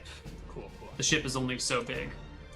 But the wall does continue to extend beyond. Next up is Ringe with his second death saving throw, where he rolls a natural 20 and gets back on his feet and saves the day. Ooh. I foresee it now. No. Nope, that's- that is not what happens. I You failed 2 are death saving throws. One can I- fail away from 2. So the floor is gone. Can the lower level can see my feet teetering over the edge in case they wanted to cast some spells on me? Yeah, they could totally see your legs dangling down. Yeah. My unconscious legs in need of heals. Yep.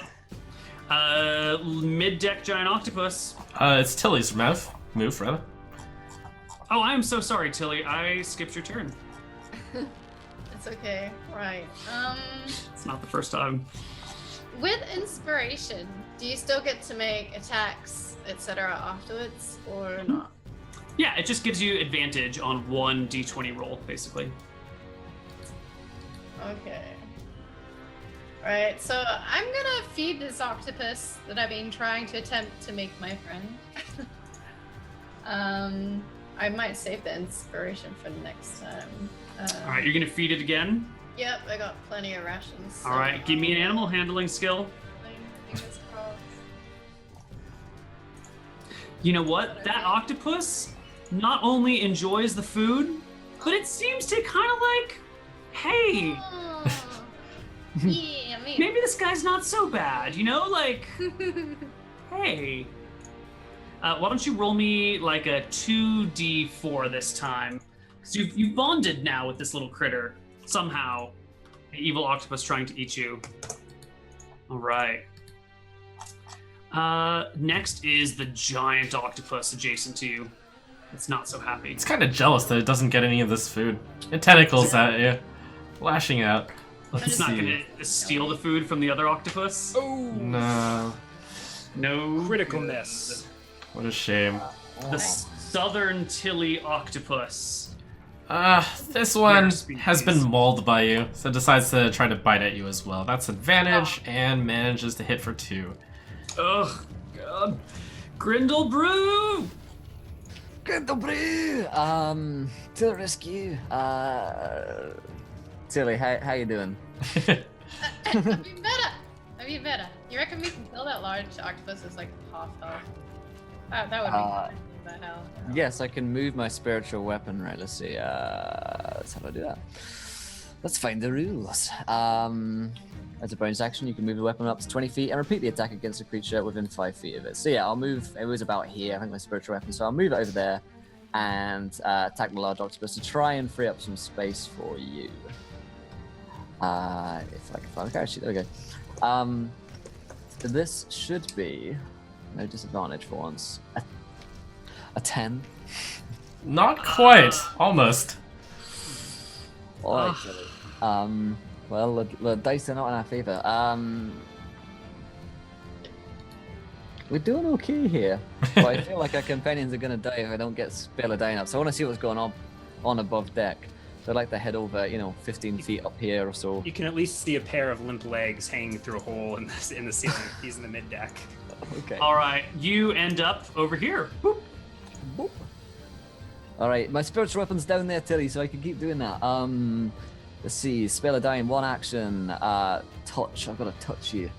So I moved what, 15 feet up there, and then 10 feet there. So reasonably, reasonably, could I do that? Yeah. Totally easy. Okay.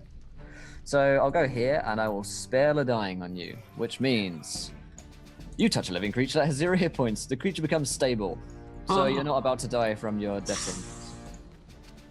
All right. But now I'm about to die from all the around me. So.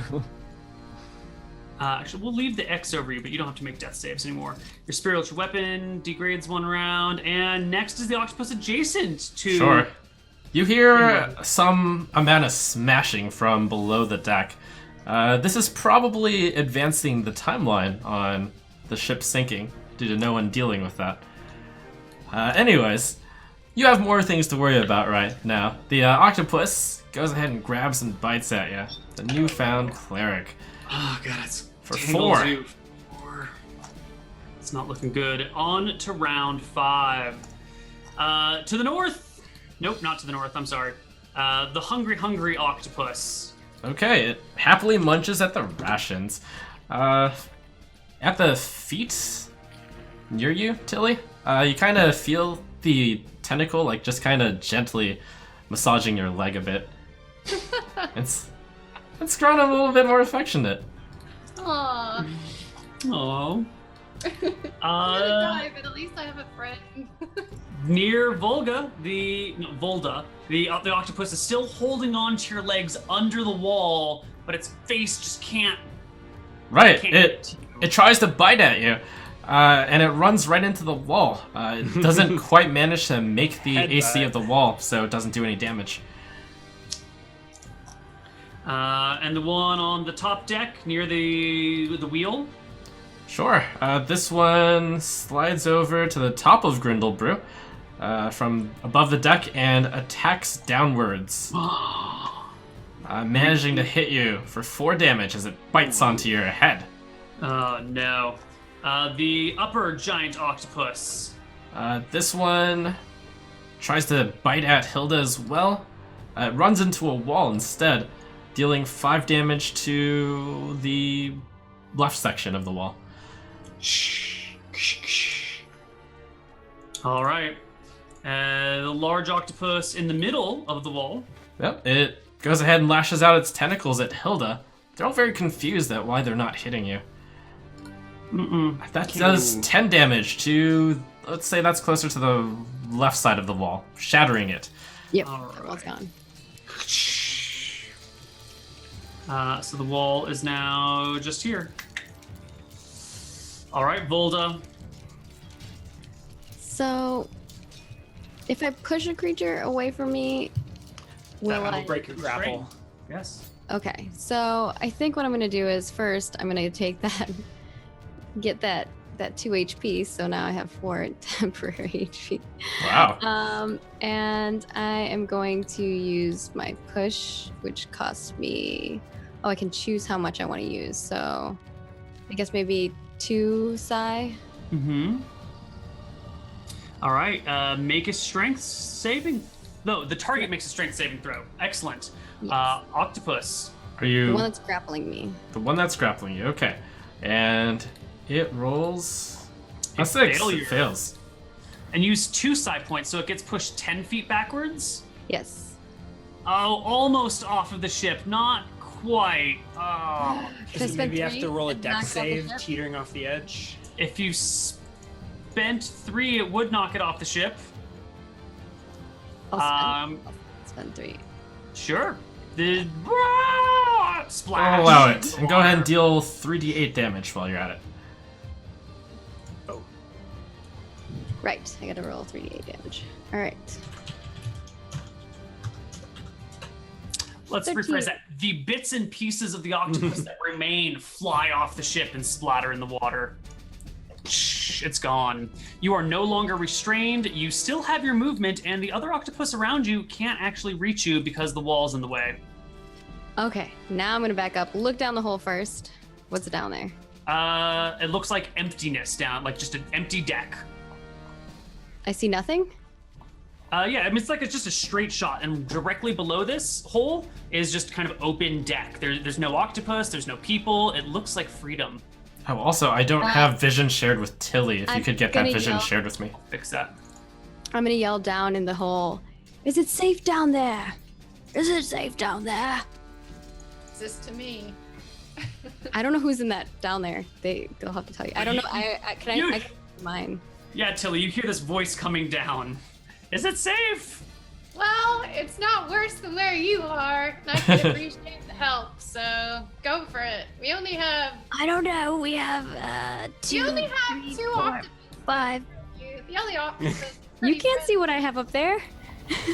True, but I know I only have 1.5, kind of. So yeah, Volda's gonna jump down the hole. Woo! You slip down the hole, and you are now on the page to your right. It's gonna heal you. And I'm not sure how deep that is, so I'm guessing I used up how many feet is it? Oh, you know what? I am terribly mistaken. I am so sorry. That doesn't go down to the deck below because this is the upper part of the top Oh, deck. it goes to the captain's quarters. It goes to the captain's quarters. You drop down into a room filled with terrified sailors who look at you with big eyes and go, "Oh my god! Oh, it's just you. I thought you were a monster." Well, I asked, is it safe down there first? The before- call would have been, "It's safe, but what are you doing down here?" I maybe might not have jumped down there. Yeah, then. you don't have to jump down there. I'm sorry. That was my fault. Or maybe I will. Actually, I will, because you know what? One of my character flaws is that don't expect me to save those who can't save themselves. Nature's way, the strong thrive and the weak perish. So yes, I'm gonna jump down the hole. All right.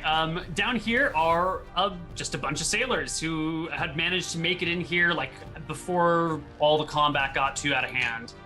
And as she gets down there, I guess. Did you move my character? I don't see. I just changed the layering a little bit because it's all in the same thing. Right? It's Okay. the difference between this and this.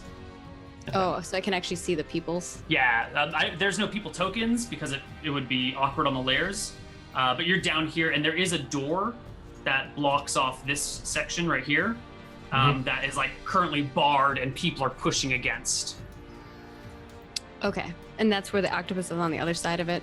Right. Gotcha. We need some meat shields. Damn it. Yeah, maybe I should have gone like this way. Jump down here. You still have a bunch of movement left over. A ton of movement. What do you want to do? Well, there's not much I can do because I'm trapped in this thing. So I guess I'm gonna push my way through and then just be like, You are not safe here. They're above us. Okay. I'm actually going to leave the layers like this for a moment, and we're going to go to the large octopus on the top deck. Okay. It's not quite satisfied by that amount of holage on the top, so it goes and smashes with its tentacles near where Volda jumped down. Actually, there's still a wall in yeah. the way. It tries to. It bumps into the wall, though, with its tentacles. It breaks apart a bit more of the wall. 7, 8. Okay, that wall's got 2 HP in this section then. Ringe, you're just fine. I'm just napping. I vote you most likely to survive because you're not attacking anything right now. The question is, do I float? Alcohol is lighter than water. Do you have your 5 gold worth of alcohol on your person, or is it like in your bunk? I've got my flask notated as 2 pounds. I don't think that's enough. Yeah, it's not going to help you. And I assume my explorer's pack is below deck or something. Yeah. Tilly. Okay. Right. So I'm gonna try something. First, I'm gonna try and kill the octopus that's half health. So I'm gonna use my maul. That is 1 short. Dang. What a shame. Well, okay. So what I'm gonna do next. I'm gonna try using my inspiration and for a personality trait, which is I can stare down a hellhound without flinching. And what I'm gonna try is persuasion. Like I want to persuade my octopus friend. Get my octopus friend to persuade the giant octopus not to attack me, at least for this round.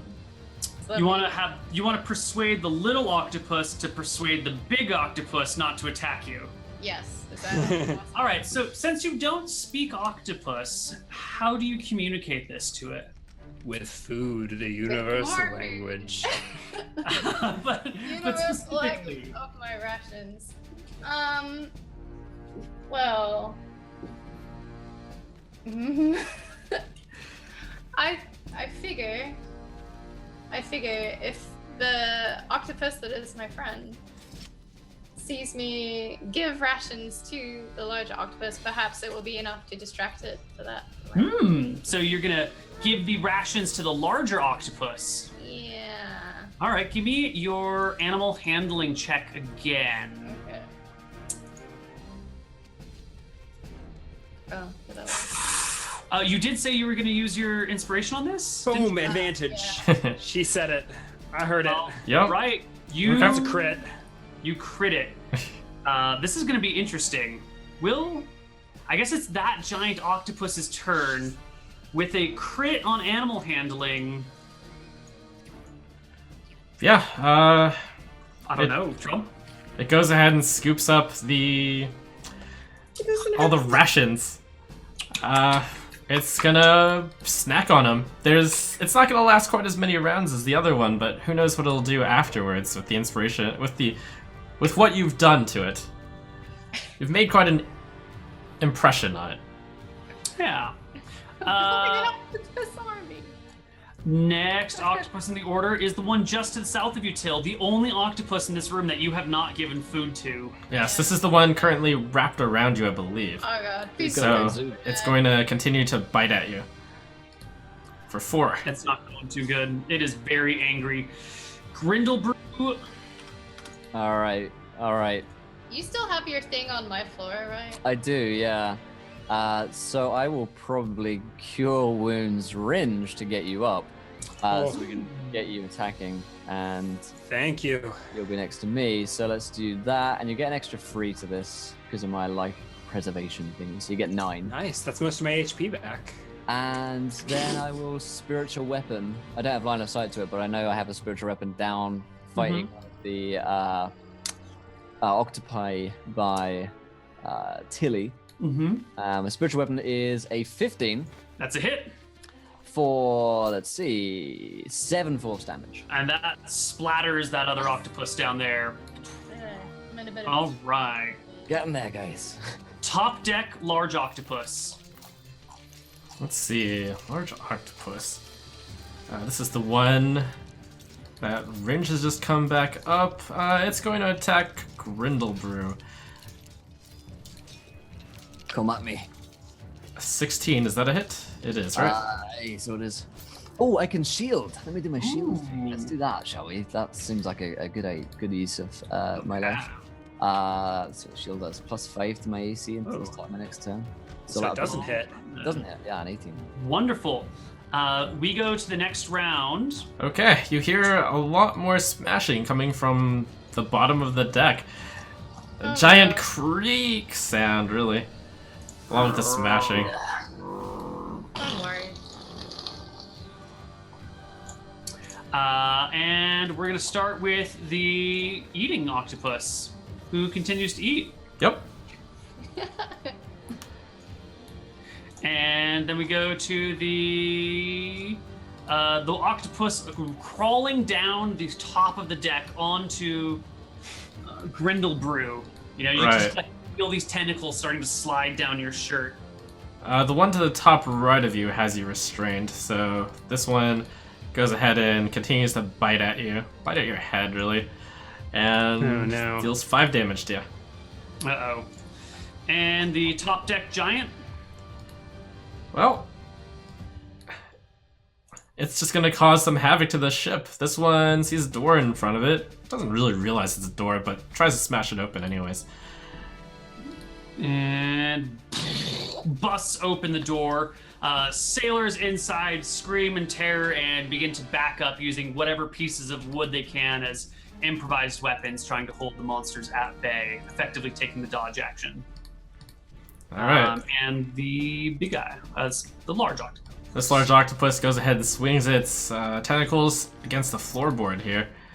It runs into the wall, finishing the wall off. And then it's Volda's turn. You are on the bottom deck. The giant octopus has just bashed open that door, though.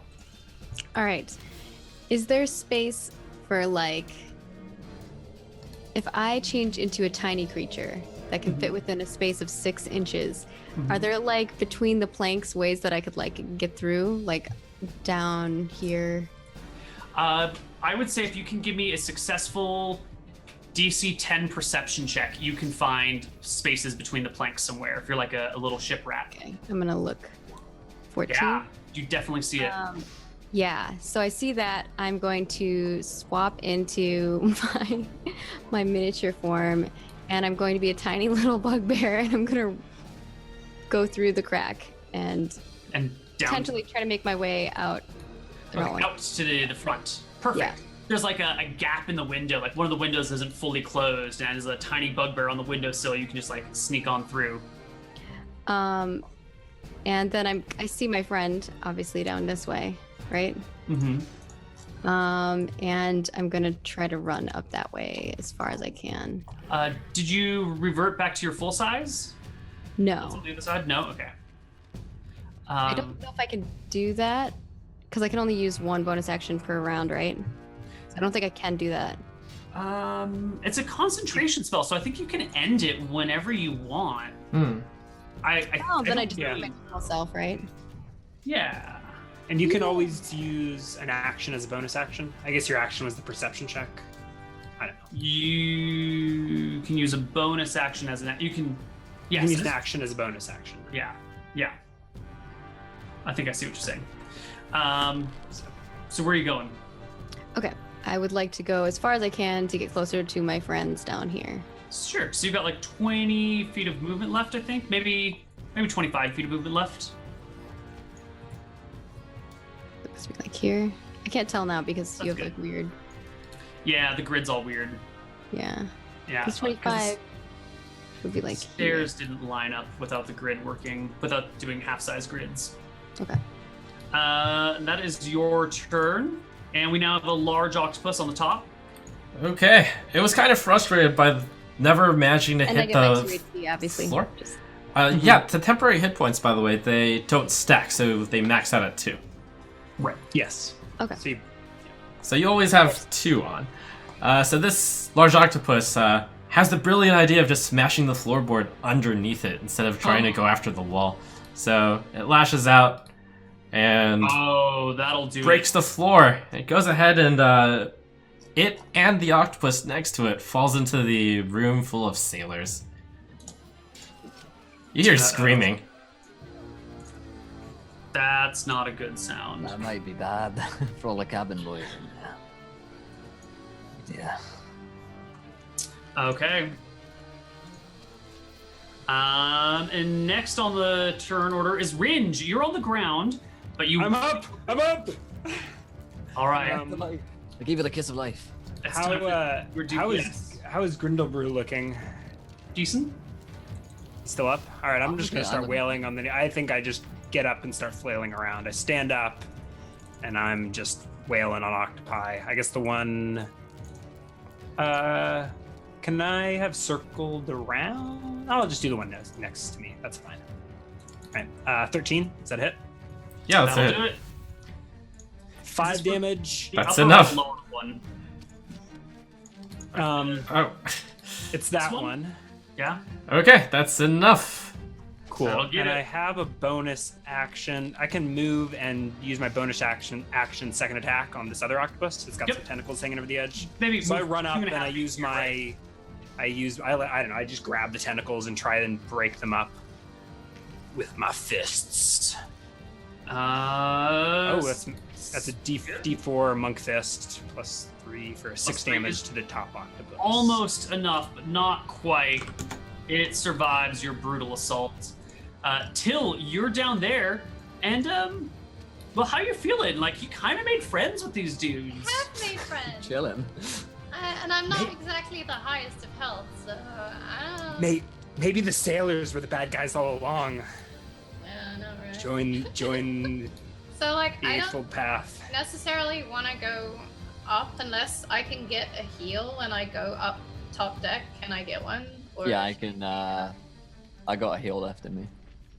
Okay, You need to if heal me. I can come up, I know. I will get a heal. I come up, so I can move to the stairs. Mm-hmm. Unfortunately, there's currently a giant. Oh no, never mind. You're not restrained anymore. Sorry, didn't take the icon off. Go ahead.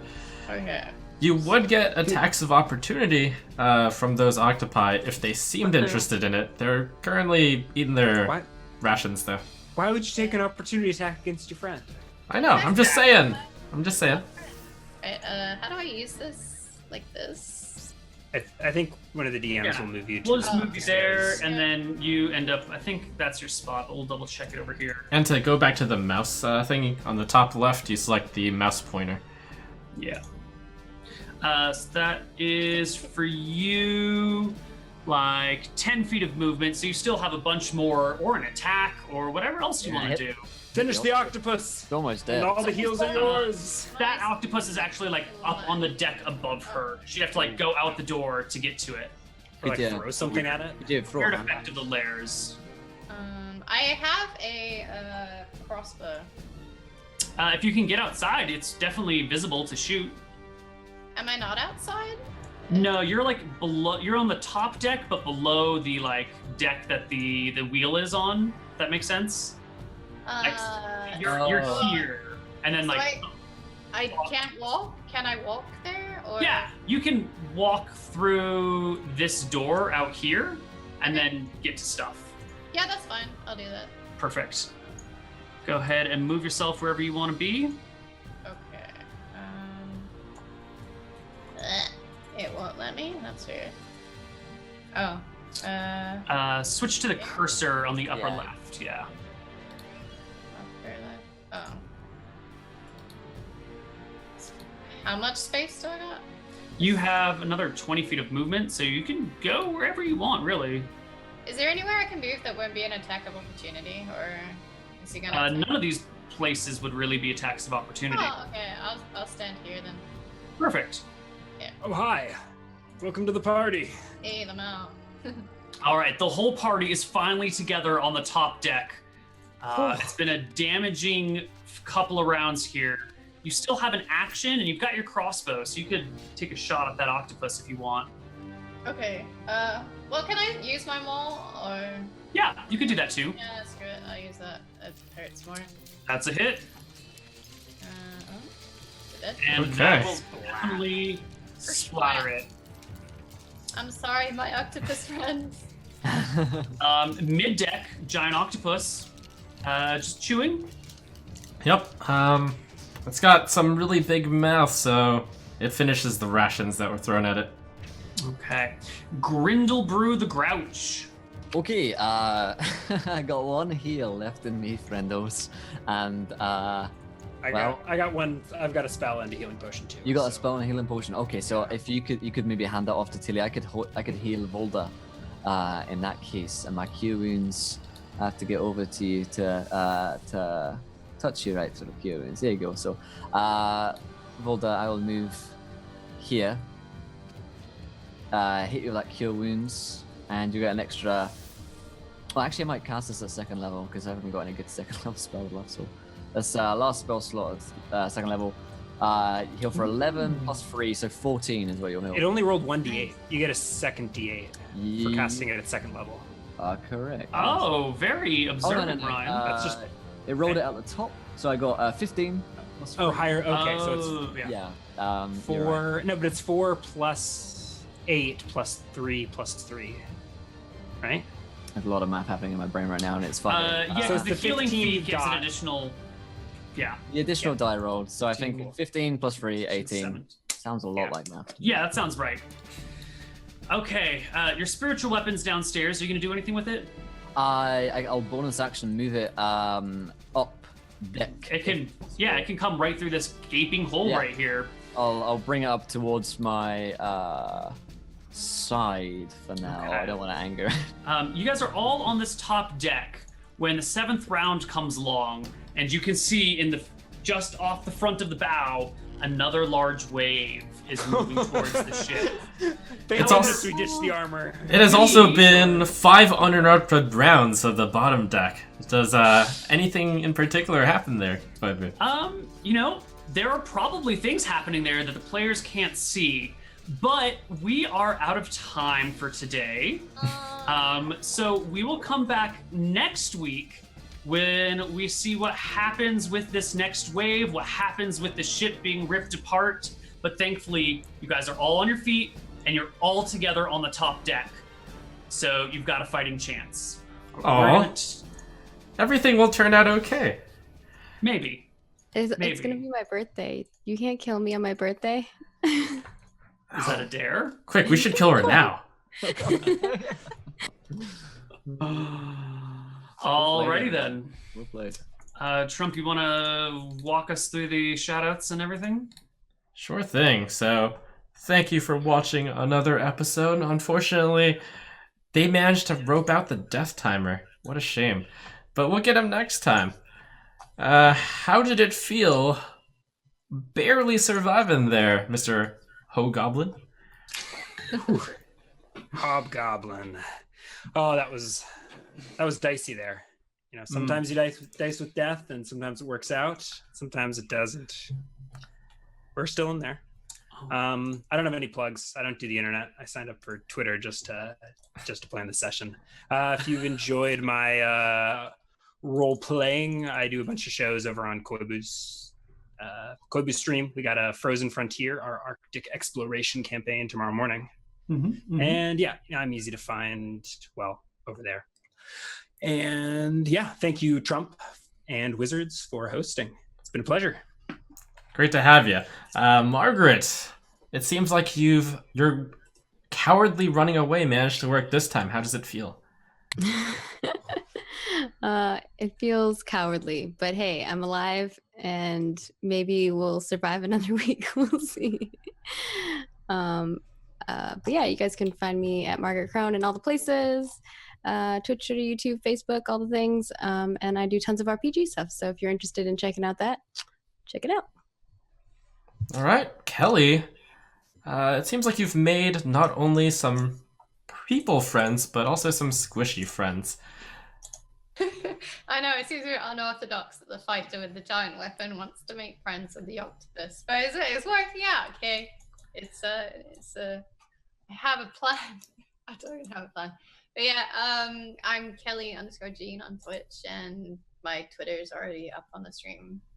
So yeah, you can find me there if you really That's want. right. That's 3 A's and 2 N's, Kelly Jean. It's like me, but falling off a cliff. Yeah.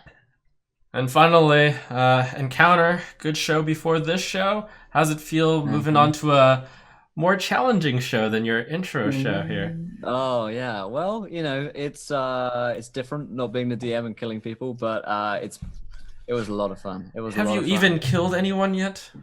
I could have played last week. Oh, He was fantastic! the healer. A lot of assists. No, it was it was great fun playing with you guys. It's a real honor to play with everyone. It's been a lifetime's ambition for me as a D&D sex icon to play with Neil. So especially for him to DM. So that was great fun, and I am huge fans of all of yours. So it's great fun coming along today. I loved getting to roleplay with all of you. Enjoyed the combat, and I hope that Grindel Brew may find love, or just heal from his former pain. Yeah. I hear Kelly knows some great octopi. Yeah. I'd love to hug you. But you weren't fussy about race, so hey. Exactly. They're very clingy. They grapple you all the time. Yeah. So yeah, you can find me over at Encounter Roleplay. I do tons of D&D streams, and yeah, I love hanging out with these guys. So come along sometime and enjoy the Heroes Graveyard. All right. Well, I hope you all manage to survive the second wave. See you next week. Good night. Good night, everybody. Good night.